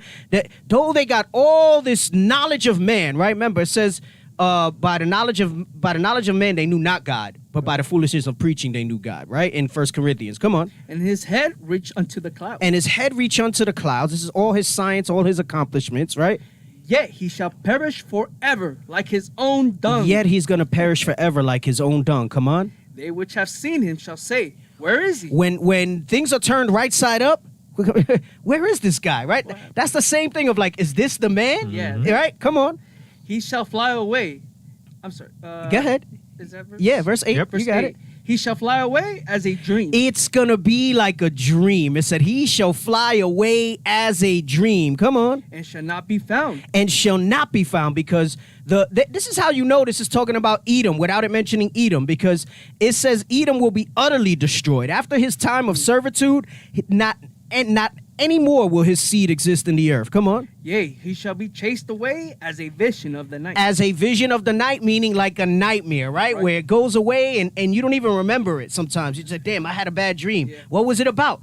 Right, I just remember this and this. Right. And that was it, right? So, come on, keep going. The eye also which saw him shall see him no more. Neither shall his place any more be. Oh, 9. Verse 9. Yeah, go ahead. The eye also which saw him Oh, I didn't hear when you said I. Go ahead. shall see him no more. Neither shall his place any more behold him. Right, so neither shall his place any more behold him. Come on. His children shall seek to please the poor. That's the possession. That's the servitude, meaning his seed. Because we're the poor in spirit, right? So because we don't have our heritage. So it says his children shall seek to please the poor. That goes with Isaiah 66, where it says they're going to come and bring their offerings to us, right? From new moon to new moon. Come on. And his hands shall restore their goods. And his children's hands shall restore our goods, that giving those forces back to us. Right, reparations. As God's going to give us the reparations. Right, come on. His bones are full of the sin of his youth. The sin of his youth, starting with that spirit of Cain and that murderous spirit against his brother, the sins of his youth and all the things he's done unto us. So when they tell you, well, that was generations ago, that wasn't me, I'm sorry for that. It says his bones, letting you know it's in his DNA. Yes. His bones are full of the sin of his youth. Come on. Which shall lie down with him in the dust. Yep, come on. Though his wickedness be sweet in his mouth. It's his wickedness is sweet in his mouth. Come on. He hide it under his tongue. Right? That's those dog whistles and stuff that they throw out, the little code talk that they do. Come on. Though he spare it and forsaken not, but keep it still within his mouth, yet his meat in his bowels is turned. It says, don't, just because you see them doing well and making these moves, it says it's basically rotting, right? It says, yet his meat in his bowels is turned, right? When you say, oh, those eggs have turned or this milk has turned, meaning it's turned bad. Come on. It is, yet his meat in his bowels is turned. It is the gall of asps, within him. Come on. He has swallowed down riches. He shall vomit them up again. He swallowed down riches by taking them with the sword, by oppressing us, a man and his heritage, like the scripture tells you, right? The riches of our heritage, and he's taking it for his own. It says, and he shall vomit them up again. Come on. God shall cast them out of his belly. All right. That's all I wanted on that. That's all I wanted on that. Let me get into this scientism stuff. Yeah, bro, I was reading this stuff and I was like, damn. There was another one here too that I was reading that says something about fire. And I was like, yo, that's talking about the nuclear fire, because it says something about a 24? fire that is, Oh, no, let me sorry. see. No. It's in Job. Yeah. Oh, 26. Check this out. Go ahead. 26. Job chapter 20, verse 26. All darkness shall be hid in his secret places. A fire not blown shall consume him. A fire not blown shall consume Esau. A fire not blown means in this vision, he's basically like saying that's nuclear fire. That's not a fire that's blown. Traditional fire, right? Right. You got to light it and blow it to go. He said, a fire not blown shall consume him. Come on. It shall go ill with him that is left in his tabernacle. It meaning he start chiefly here, the United States of America. Anybody that still aligns with him, that's why all those nations in the last days, they're going to seek to their own and they're going to turn against them, because they says it's going to go ill with any of those that are left in his tabernacle, right? So that's talking about nukes. Now 29 to what I said about the heritage. Come on. Verse 29. This is the portion of the wicked man from God, the heritage And the heritage appointed unto him by God. we have a heritage appointed unto us, the righteous from God, right? Which is these laws, statutes, and commandments, and the Bible. And the Bible says, what have the wicked to do with these statutes? The heritage for the wicked, meaning Esau, the so-called white man, is this destruction that you just read of in Job 20. That's his heritage. That's his inheritance. Because it all goes back to the blessing. The secondary blessing that he got from Isaac, all right, was for a dispensation of time. Like we read back up in verse 5 where it says the triumphing of the wicked is short. It's only for a little while. It's only for a little The while. vessel of honor and the vessel to destruction. Right. One Romans is, 9. yes. Hey, those secret places are the Cheyenne Mountain, the underground cities, the underground yeah. railroads All that that- they have. the They think they're dark-hated going thing. down there to be saved.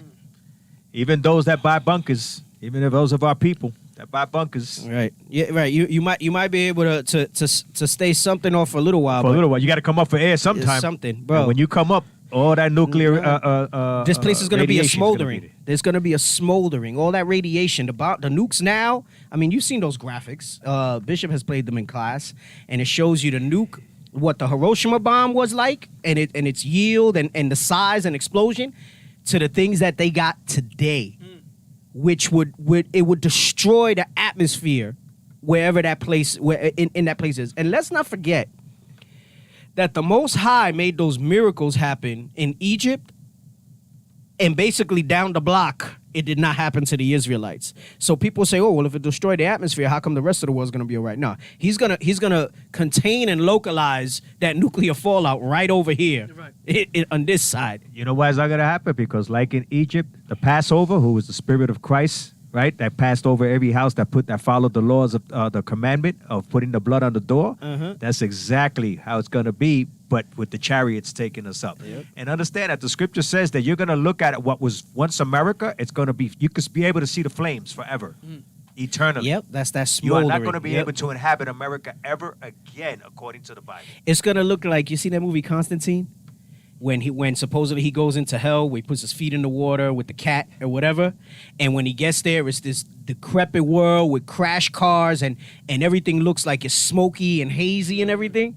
That's how I imagine is gonna look like. Probably worse than that, but it's just like a constant burning. All right, the danger of scientism. Let's talk about this real quick. So first, I didn't give this to you. I'm gonna pull up scientism and just read it really quick from Google. And it says scientism is the thought or expression regarded as characteristic of scientists.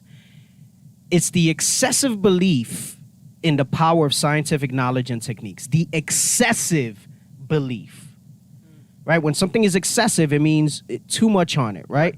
There's another one in Wikipedia here, and it says scientism is the promotion of science as the best or only objective means by which society should determine normative and epistemological values. That it's the only means. And you see a lot of this with what's going on with this, with the virus and everything and people are like, whoa, it's science, it's science, it's science. And this is why I say that people are lovers of themselves more than lovers of God, more than their own lust. We're at a time where scientism is the new religion, right? Not science, but scientism, which is the excessive, right? Because I've brought this out before. Science, falsely so-called, when you read that, let's get that real quick in Timothy's. When it says oppositions of science, falsely so-called. Science has its place, right? They call it science. I like to think of it as the Most High letting us have a little bit of understanding of things. And I say the Most High for us because we know not to put too much stock in that versus the scripture. When I read this, I'll explain what I mean. Because we understand, I mean, it still tracks back to God, but the devil gives them their understanding of science to do these ungodly, unwieldy things that they do. Yep.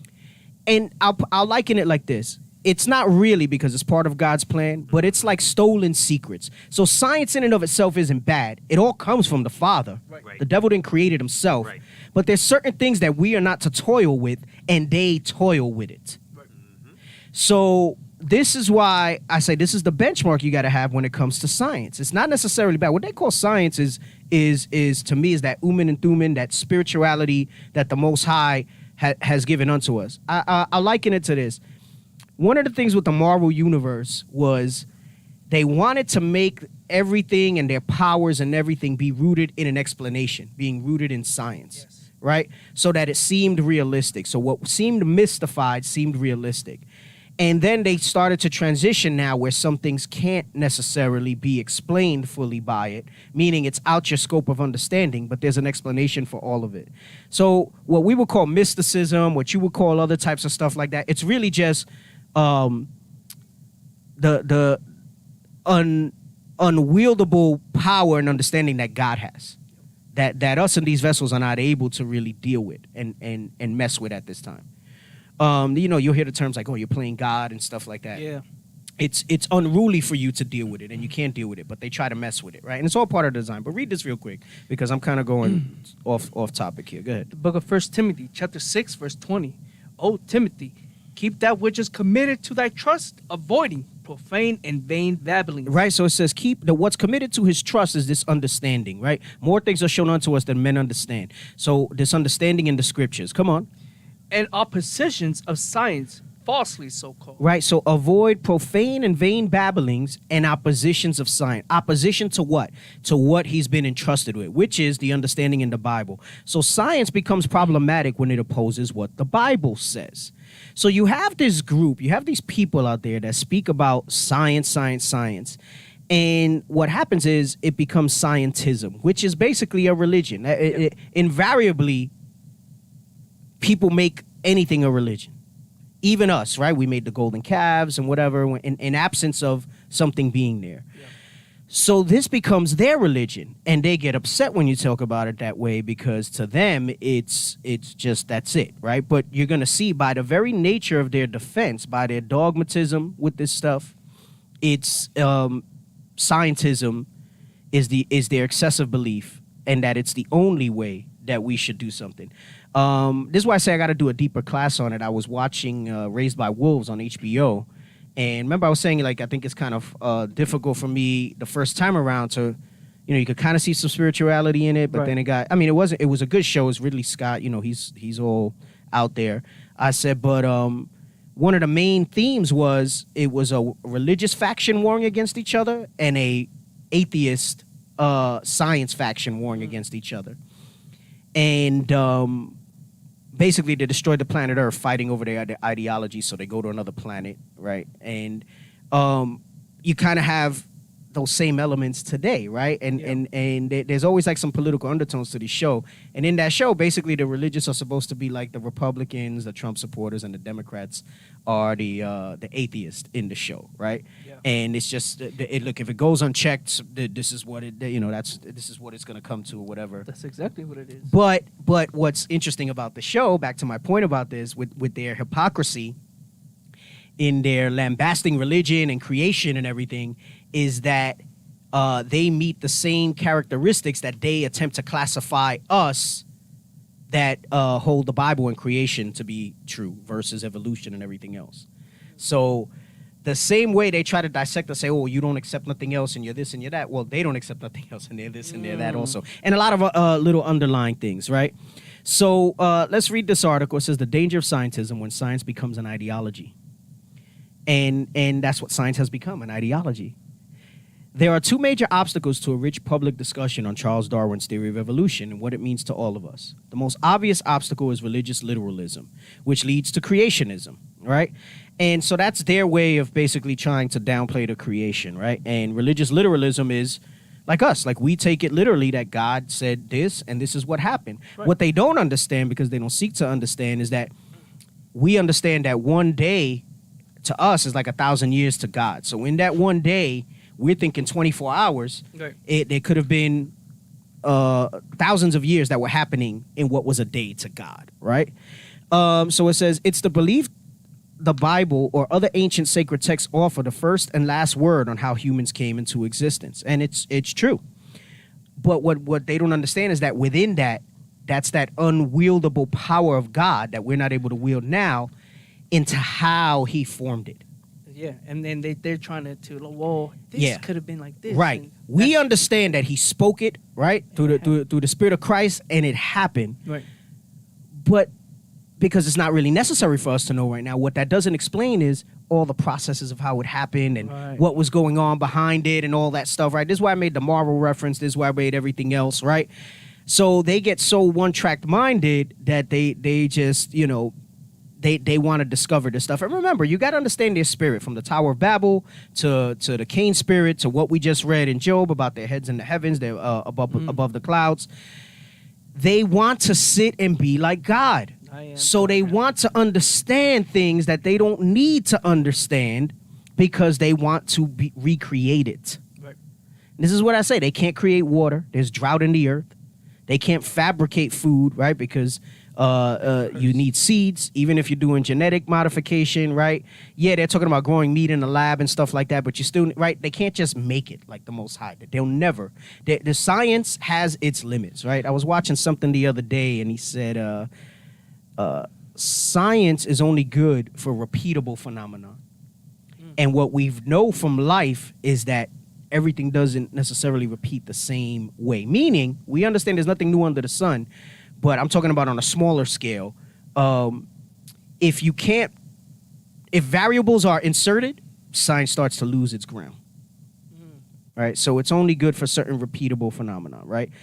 Case in point, look at what's happening with the viruses and stuff like that, right? So, and yeah, they're gonna tell you science this, that. I don't want to get into all that, but Hey, they got 3D printers that can make food now, yeah, but you still need it's not edible. I mean, it's not a nutrition.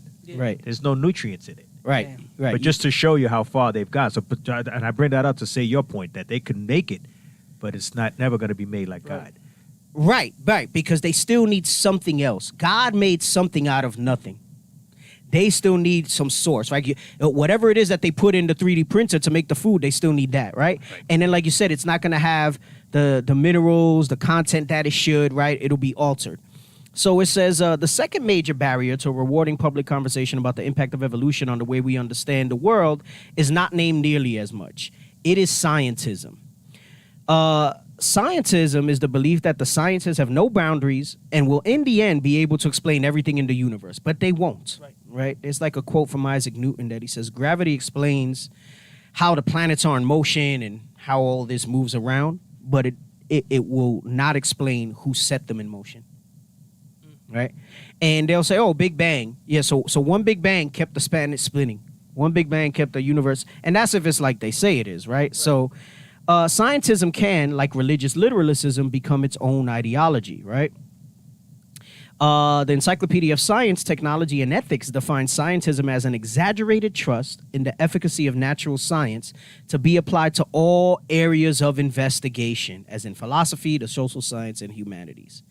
Those who unknowingly fall into the trap of scientism act as if hard science is the only way of knowing reality.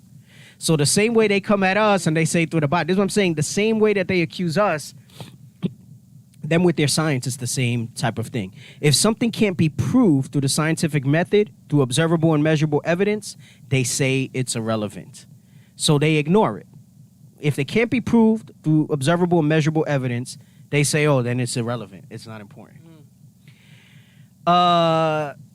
Many people have been falling into the trap of scientism this year, as commentators, including myself, have examined the legacy of Darwin, whose book on the origin of species was published 150 years ago. While I'm not at all persuaded by creationists who believe the Earth is less than 10,000 years old, listen, we don't know that, right? Like that's if you take it literally that one day is as 1,000 years and not just some dispensation of time, right? I also have trouble with those who claim science can only support the atheistic proposal that evolution is a result of pure chance. And you know how you can't say that it's 10,000 years old? Look at the lineage. Remember, a lot of our forefathers in the beginning, they lived almost 1,000 years. So once you get through 10 of the forefathers, and there's many more, 10,000 right you there. got 10,000 already. So there's nobody's saying it's 10,000 or 12,000 years old, right? Like you would literally have to go down and go through all the project if you wanted to take it literal like that, and presuming that creation was 7,000 years. Then if you look, it says Methuselah was almost 1,000, right? Enoch was 800. So and so was 700, 800. Almost everybody almost 1,000 years. You already surpassed the 10,000 years. You just after the creation, you already. Right, you're ready too close, right? All you need is 3 forefathers and it's a wrap. And you're saying the earth is 10,000 years old. So that's BS too, right? Those people who run around and say that stuff. He says, I also have trouble with those who claim science can only support the atheistic proposal that evolution is a result of pure chance.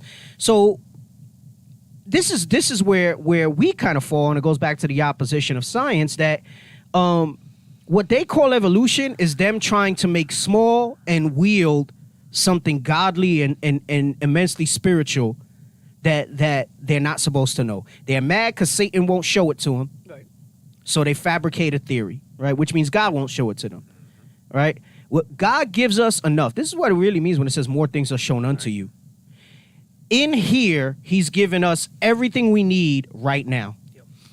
And when we see him, that's why Paul said we see through a glass darkly, but then face to face. That's when we'll be able to understand exactly. Well, listen, if the kingdom of heaven is things that we can't fathom, then I can at least fathom that the Most High, if I want to, and I make it, is going to allow me, hey, the Most High, I want to see what the creation was like.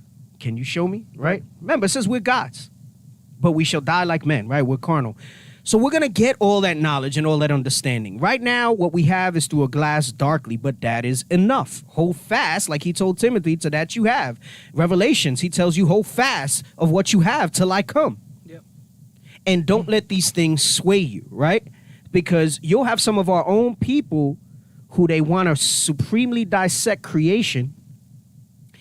And there's so much that we've gone over with creation that guess what? It's enough. It's adequate. You don't need more. Yeah, for now. It's enough for now. Yep.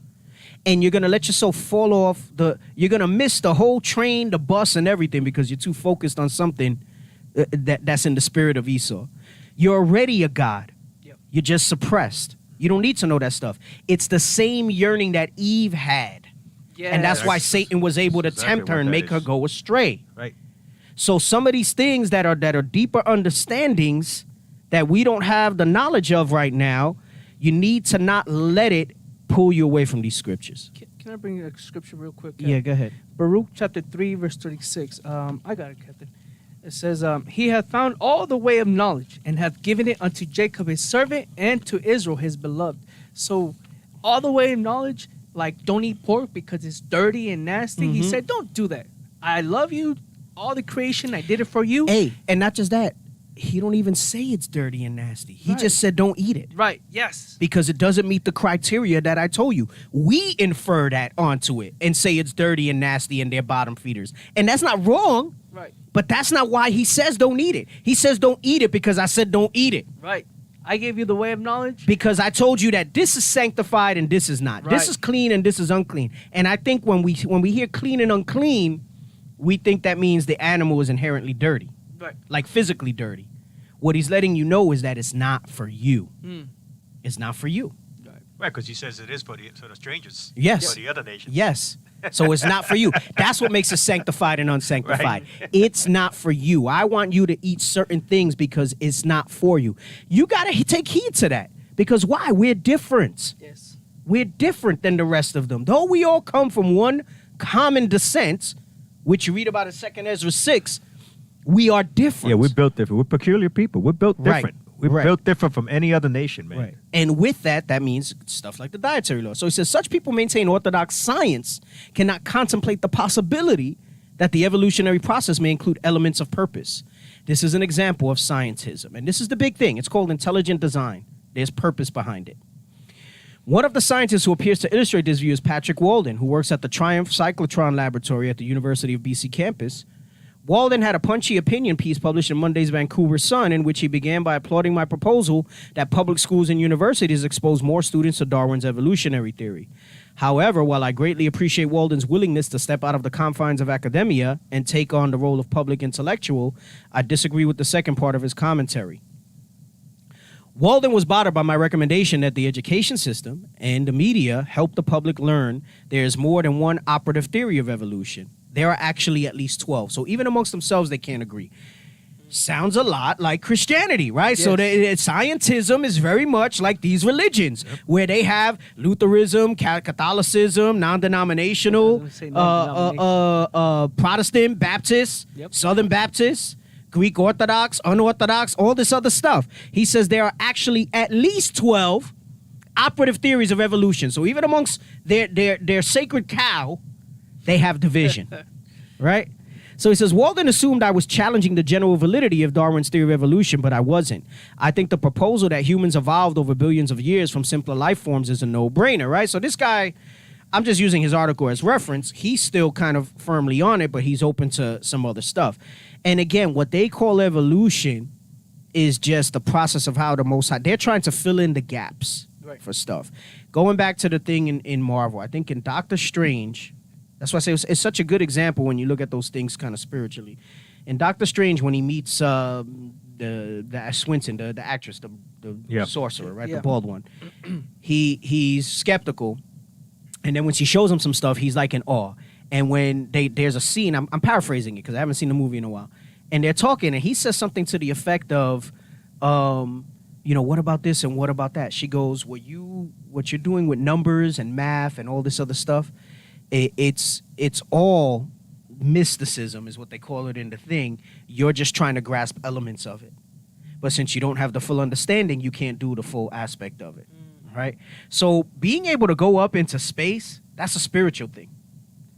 And the devil has given that unto them to fulfill the purpose of the prophecy, right? Through the Most High in Christ, right? So this is what we talk about when it's like that. We got to stop thinking about the devil as this adversary against God and more as his emissary for his plan to be fulfilled in the earth. Yeah, that's all part of the plot to make the devil again. Because if once you do that, you're saying that he has equal powers. Well, and not just that, it's the scapegoat. It is it's the scapegoat. the patsy. Yeah. Instead of you looking to them as the real devil, Yes. they patsy, fabricate this thing and say all bad things are placed on this guy that you can never catch, you can never hold accountable, whatever, and they'll keep on with their stuff. That's what I'm saying. The levels to this stuff, for you to try to seek more than what God has already given us. I got a headache now. Just thinking about that. Yeah. It's a lot it's heavy. It's heavy. So he says, hold on. I'm going to jump around a little bit. So I jump down. He says, however, I don't believe either Darwin or neo-Darwinists have yet devised a complete picture of how evolution happens or what drives it. And this is true. We know that. I detected more than the hints of scientism when Walden declared that neo-Darwinism, which he called the modern evolutionary synthesis, is the only theory accepted by respectable scientists.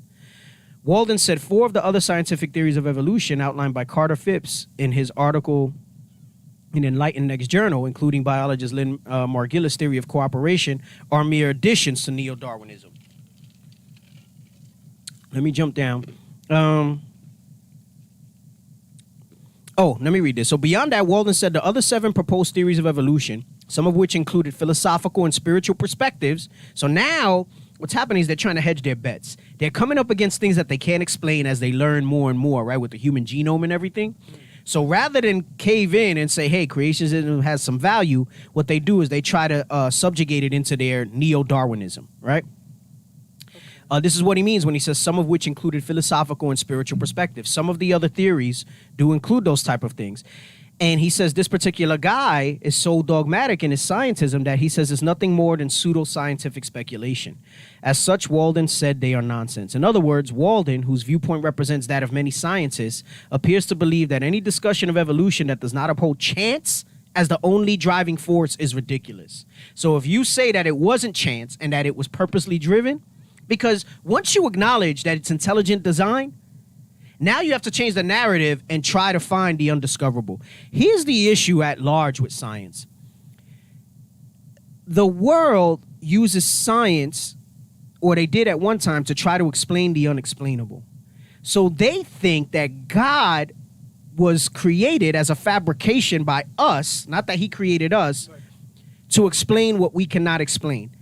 But we understand that the Bible actually gives several examples of things that are scientific. Like, how do we know the planets were round without ever seeing it? The Bible calls it the circle of the earth. How do we know the movements of the planets and the suns? The Bible gives you hints at those in the scriptures. Right. The book of 2nd Ezra gives you more understanding, a little more in-depth detail of the creation.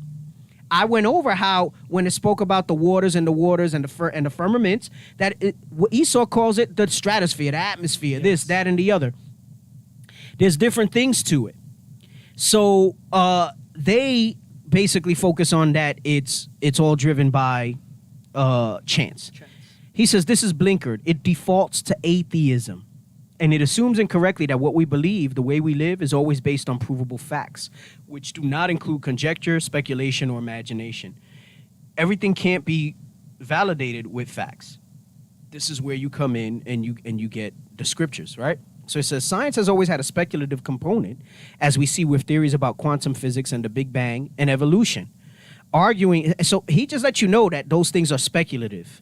Big Bang, evolution, quantum physics, that's all speculative, meaning it's not based in anything, but they will pander it to you as it's sound, and that's it, and that's what you should be beholden to.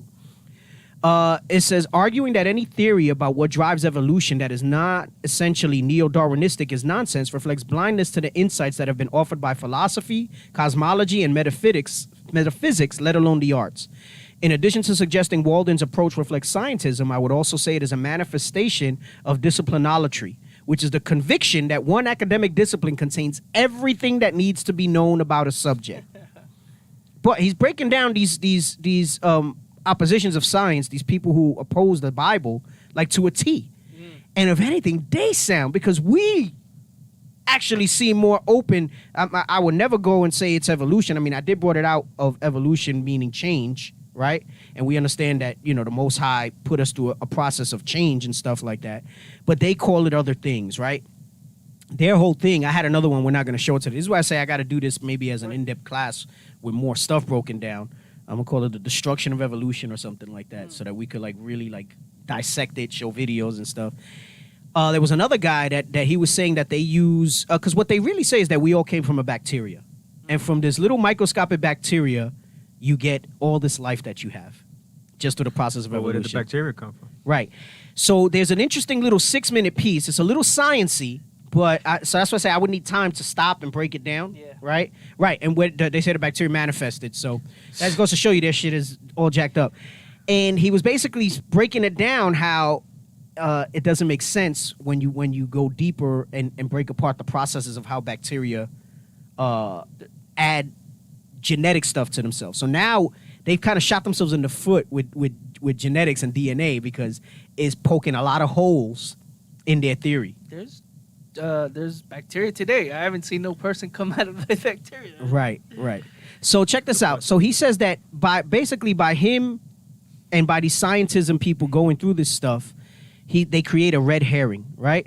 Meaning that the red herring is what we just spoke about with everybody blaming everything on the devil, and that all evil comes from the devil, right? So it helps you point the blame that way. Yes. It says Walden ignores the great 20th century thinkers who have embraced evolutionary theory while offering innovative non-atheistic understandings about how it happens. When he says non-atheistic, he means that there was a designer. And there are more and more people that are coming on board to realize there was a designer.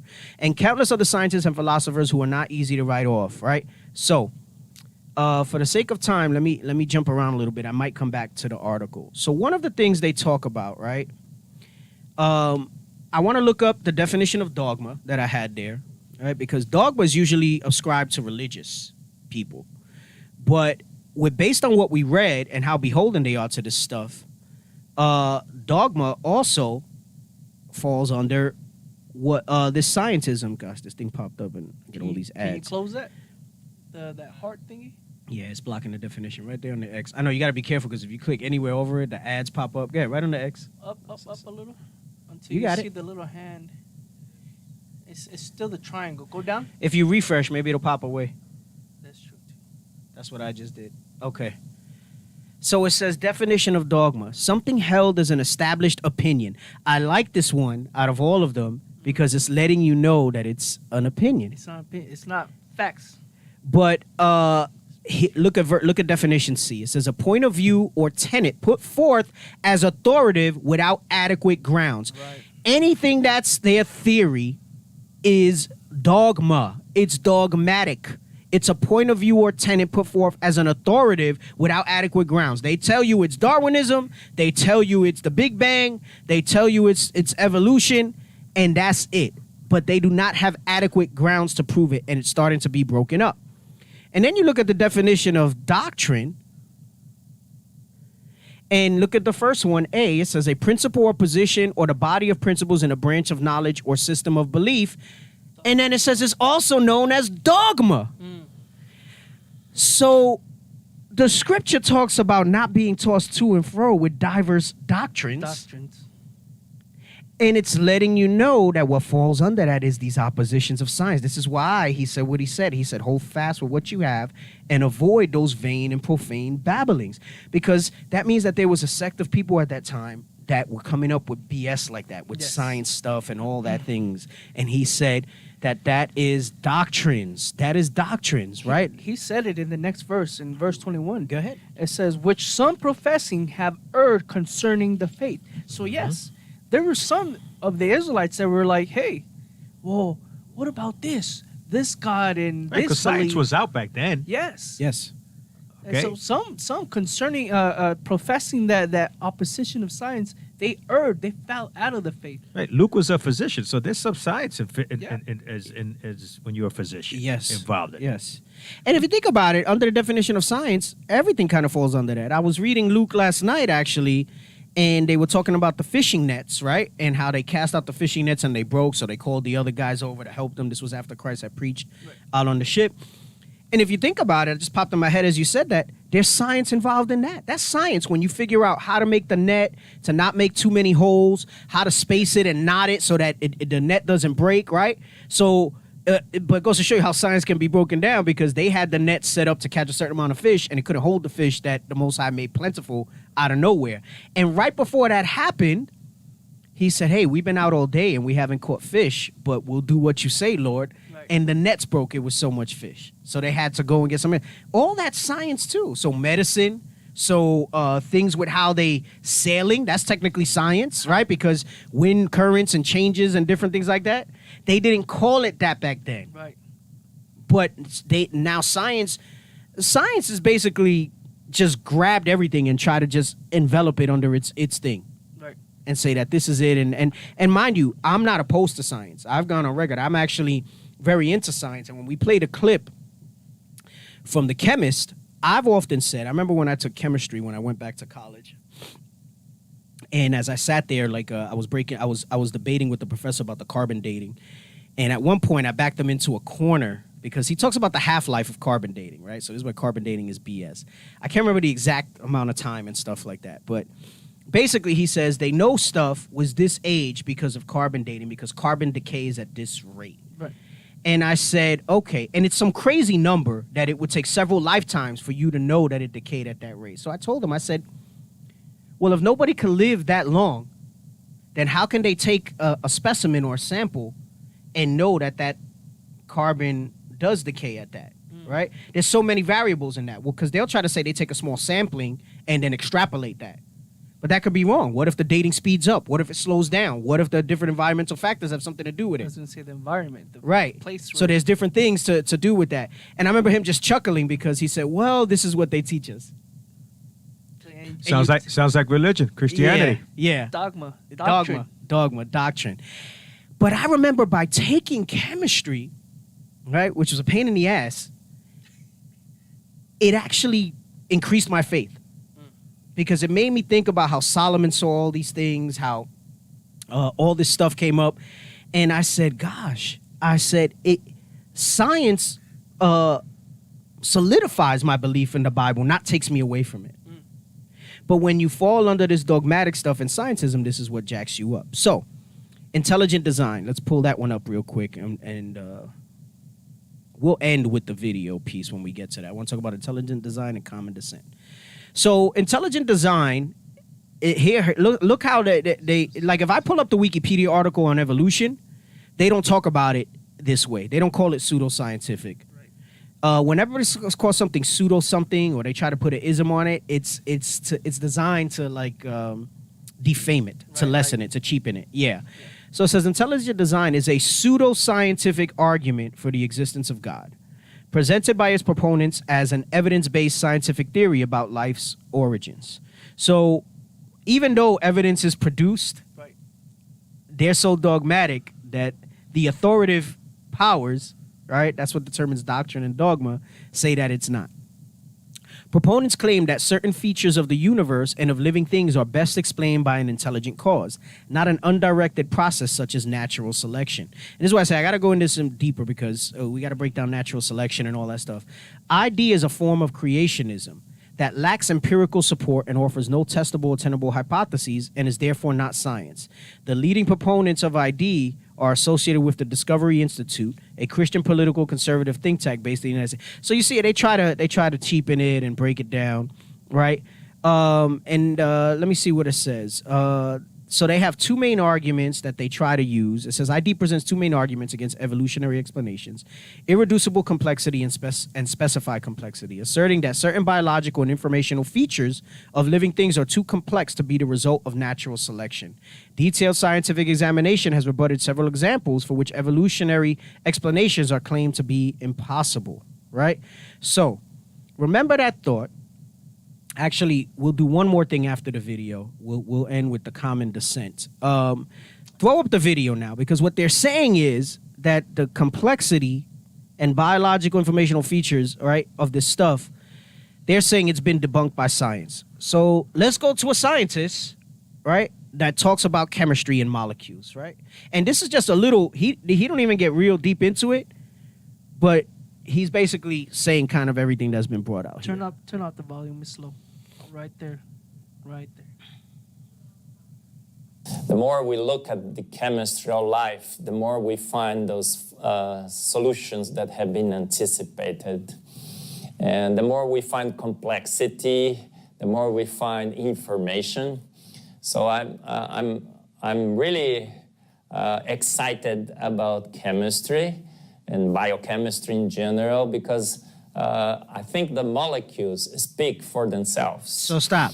So he's letting you know, and mind you, if you watch him, this isn't a guy that's dogmatic and saying that there's God or anything. Right. He's actually very strained. It almost seems like it's against his convictions of science, but he's realizing that something else is being said here, right? And he starts talking about the molecules, right? So he says the complexity of the molecules, and he says they speak for themselves. Come on. Say that molecules are biased. They don't have taste. So if you read the message from the molecules, it's really clear. And as chemists, for the next 10 years, we will discover more and more examples of intelligent foresight, more and more complexity. So he said you see more and more examples as they learn more on a molecular level, on a biochemistry level, meaning DNA, the different components of the body and breakup, of complexity of foresight, meaning it was planned, not random, right? Come on. Will emerge from life, and the molecules will speak louder and louder and louder, and finally we'll have to surrender to the message that the molecules are sending to us. They say clearly, intelligent design is the source of life. And that's the great things of being a chemist. I think at the end, it will be chemistry that will finally demonstrate to mankind that we have been designed by an intelligent mind. Stop. So I mean, in that short clip, I think he said a mouthful, right? And so it makes me think, this is the part, he says in the end, they'll notice, their end is going to be Wisdom of Solomon 5. We're not going there, we're going to 7. Okay. That's when they're going to know that there was intelligent design, right? But let me get Wisdom of Solomon 7, and let's start 16. No, 15. The book of Wisdom of Solomon, chapter 7, verse 16. 15. 15. God hath granted me to speak as I would, and to conceive as it is meet for the things that are given me, because it is he that leadeth unto wisdom and directeth the wise. Right, it's God that leadeth unto wisdom, and this goes into that unwieldable power that I says, that God power that science and man are trying to understand, and we won't, because he giveth it. Right. So it's only by his will that we get it, and he gave to Solomon. Come on. For in his hands are both we and our words, all wisdom also, and knowledge of workmanship. All wisdom and knowledge of workmanship, meaning creation, life, right? All these things that they call natural selection and how this came, the workmanship. He said all of that workmanship is in his hands. And he says, I'm not just saying that on blind faith. Read the next verse. This is why. Come on. For he hath given me certain knowledge of things that are namely, to know how the world was made. He said, I was given certain knowledge, namely of how the world was made, meaning particular, not the same thing y'all got. With the way the creation was explained, I was given something particular. How the world was made, come on. And the operations of the elements. Those molecules, those chemicals, the table, the elemental table. Yes. They call it the periodic table. One time it was the table of elements. Yes. And it says, and the operation of the elements. I know how those molecules move and shift to have made this. How they moved and shifted to make. He spoke it, and he controls them by his word. But there's an action that happens, because remember, the Second Ezra teaches you that all those things were subject to his will. Right. So if he said rain, the rain has to rain, but that doesn't mean the process of how the rain then gets to that point is untrue. But it's still at his will and at his behest. So he says, and I understood the operation of the elements. Come on. The beginning and ending in the midst of time. A lot of times we just focus on that and think that he just saw the future and the middle and whatever. No, he understands every piece. It's like remember when the Patriots were videotaping people to get their game plan? And that's how they were able to dominate? He says, God gave me the blueprint. I had the playbook for how the beginning and the midst of times were going to go. Come on. The alterations of the turning of the sun. The stuff that they speak about with astronomy. He says, I understood the alterations of the turning. So before Galileo and all this other stuff, he said, I understood the alterations of the turning of the sun. Come on. The change of seasons. Come on. The circuits of the years. And of the position of the stars. The circuits are, so he understood all those things. Come on.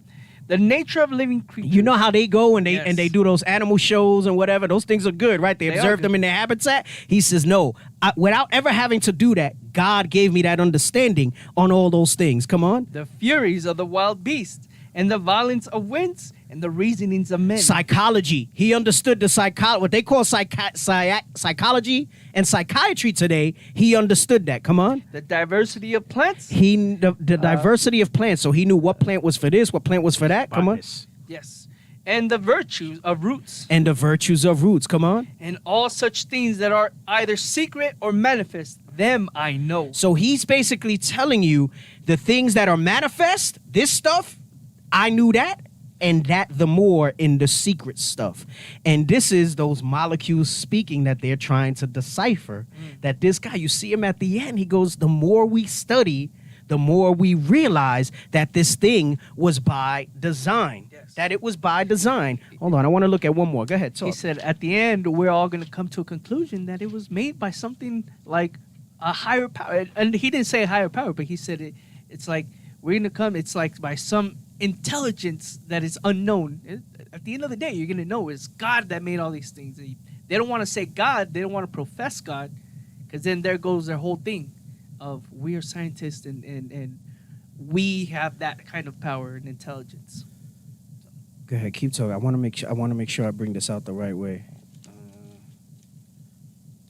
Yep. All right. Well, praises. Hey, shalom, brothers. That is song. Okay, go to Wisdom of Solomon 19, and let's start at. Let's just start at 18. I won't give too much back context. It'll take too long. But let's just start at 18 to go to show you, what they call natural selection and evolution, is God's design. Also, go ahead, read The this. book of Wisdom of Solomon, chapter 19, verse 18.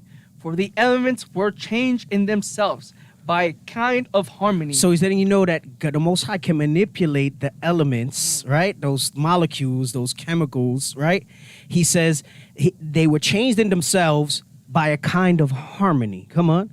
Like as in a psaltery notes change the names of a tune, and yet are always sound. But so what they call this soundness, and how they can say, well, this always is going to weigh this chemical structure is always going to be this, that. He says, but within that, God has the power to make the elements change, but harmoniously. That's like when they send molecules and stuff colliding. They have that collider thing where they send atoms and stuff smashing into each other. And you've heard things about, they're trying to find the God particle and all that stuff. They call it the God particle because they say that that's what, to try to recreate the Big Bang, like on a microscopic scale. Anyway, the point is, they're trying to manipulate these things, but it doesn't. It's always going to be this weight. It's always going to be that. Sometimes you'll burn certain chemical things, and it'll always have a blue hue. It's saying when God is dealing with that stuff, he can change it, right? But it's going to be harmonious. When they do it, it's chaos. They create issues. They create problems. They get chemical explosions and fires as they experiment with this stuff, right? But he says, and yet they are always sounds. Come on. Which may well be perceived by the sight of the things that have been done. So he's letting you know that what you see today, from the dinosaurs to the fossils to everything, it's perceived that these chemical changes, what they call natural selection and genetic stuff moving on, is by God's thing, right? That by harmony, meaning that intelligent design. It was done harmoniously, not chaotically. Come on.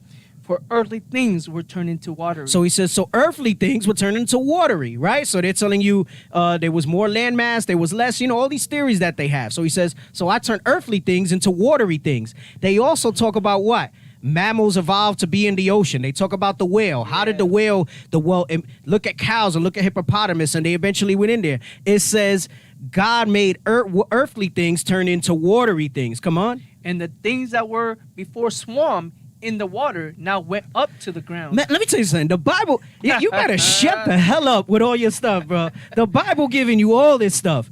So that's what you call evolution.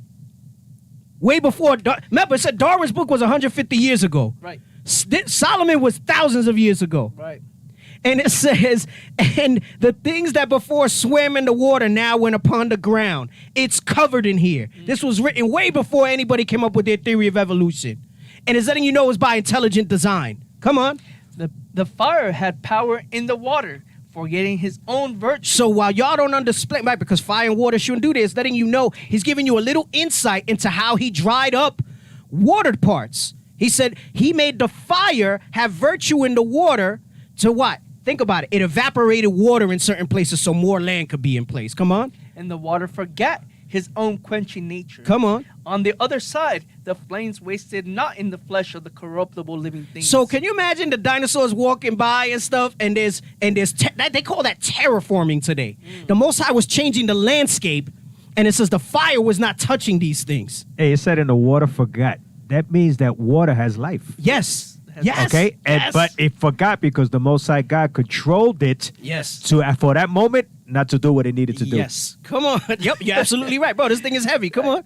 The corruptible, though they walked therein, neither melted they the icy kind of heavenly meat, heavenly meat that was of the nature apt to melt. So he's letting you know, again, they call that terraforming. So when they say the earth and the plates and all this stuff shifted and this place used to be like this and ice ages and stuff, that was all creation. God did not stop after those 7 days. He manipulated things through the process of time by it was encoded in the molecules to do these things. That's why he says, meaning, all right, in this dispensation of time, these molecules are going to shift and do this. Water's going to forget, fire's going to do this, and it's going to reform this. Things that were in the water, I'm going to make on the land. Things that were on the land are going to shift to the water. Come on. For all things, O Lord, thou didst magnify thy people. And he did it all for us. Come on. And glorified them. Neither didst thou lightly regard them, but didst assist them in every time and place. In every time and in every place, God assisted. There's no natural selection. It's all of the Most High. It's all of the Most High. I'm going to leave you with one last thing, all right? Let me get the one on common descent, and then let me get 2 Ezra 6 where it says how we all come of Adam. I need to get that. We need a sound. Oh, yeah. Work on that. I am. Work on that, producer. Oh my Work God. on the soundboard. We definitely need that. All right. Let me read this last thing on common descent. So one thing they all agree on, all these scientists, right, is that common descent is a concept in evolutionary biology applicable when one species is the ancestor of two or more species in later time. All living beings are, in fact, descendants of a unique ancestor, commonly referred to as the last universal common ancestor of all life on Earth, according to modern evolutionary biology. So now you read the creation and it talks about how he made these things and he made these things. And then he goes and he made Adam, right? And then he said there was not a helpmeet fit for him. So then he went ahead and he made Eve of him, right? So now let's get this in 2 Ezra 6 to show you that the Bible spoke about the common ancestor too. These guys think they're freaking showing you something with this science. Right. They're like, nah. Discovered it. Yeah, the was here in the Bible, all right? Get out of here with that stuff. Start at 6. The book of 2 Ezra, chapter 6, verse 6. Verse 6. I'm sorry, 6 verse 53. My bad. I apologize. Yes, sir. Verse 53. Upon the 6th day, thou didst command. Thou didst give us. No, thou gavest. Gavest command. He's too excited, so he can't. I am. That wisdom of Solomon 19 got him hyped. Come on. Upon the 6th day, thou gavest commandment unto the earth, that before thee it should bring forth beasts, cattle, and creeping things. And Wisdom of Solomon just gave us some insight into how those things were manipulated and changed, right? So he says, upon the 6th day, God did it by commandment, right, unto the earth. And it will bring forth those things. Come on. And after these, Adam also. Hey, evolutionary timeline tells you all those things existed before humanity. So then he says, after these, Adam also. Come on. Whom thou madest Lord of all thy creatures, and of him come we all. So we have one common descent. Yes, we all come from Adam, he says, right? Because remember, after the flood, the way the lineage was. So at that time, there were other people, other nations, and things like that. The flood destroyed all that. Then everybody was repopulated through Noah, Shem, Ham, and Japheth. Right? I mean, Shem, Ham, and Japheth. And when you trace back that lineage, they descend from Adam. So the whole earth was repopulated by that, right? So he says, which of him come we all, come on. And the people also whom thou hast chosen. So yes, we may all have one common descent, one common ancestor, one common where all life came from. But he says, but within that, there's a people also whom thou hast chosen, right? Come on, read on. All this have I spoken before thee, O Lord, because thou madest the world for our sakes. He did it for our sakes. That's like Wisdom of Solomon 19, where he said, at every time and place, he's been there to helping us, right? Come on, but this is what he says about those other nations. Let's not lose the point. Come on. As for the other people, which also come of Adam. So just because we have a common descent doesn't mean we're all held in the same esteem by the Lord. Come on. That has said that they are nothing but like unto spittle, but be like unto spittle, and has likened the abundance of them unto a drop that falleth from a vessel. Some are vessels of destruction, Yes. right? Fit for wrath. And some are vessels fit for righteousness and blessings. And that's the distinction that they have there. So this was just a small taste into the evolution thing. There's so much more that can be brought out. Wisdom of Solomon is a heavy component of it, other scriptures in the Bible. If it be the Lord's will, I got to sit down and prep it and stuff. There's so much that goes on Bring and it out. happens. 2 I got to hours. see. Try to remember this for me, and you can push me. We got to do something longer with this and bring more stuff out on it. 3 all hour right? special. 3 hour special. All right. Well, that's the show for this week. All right. We pray you get some understanding. Continue to support, like, and share. All right. And with that, we say shalom. Shalom. Lego. Israel is back. We back. Israel is back. We got back. the nations running scared because Israel is back. All lies on us, cause we keeping them laws. Keeping them When the laws. Lord return, Babylon will Babylon fall. go Precepts fall. solid. We got them on lock. Got 'em on lock. God's chosen people with Christ as our rock. Israel is back. We back. Israel is back. We back. You heathen, get ready for our whip to crack.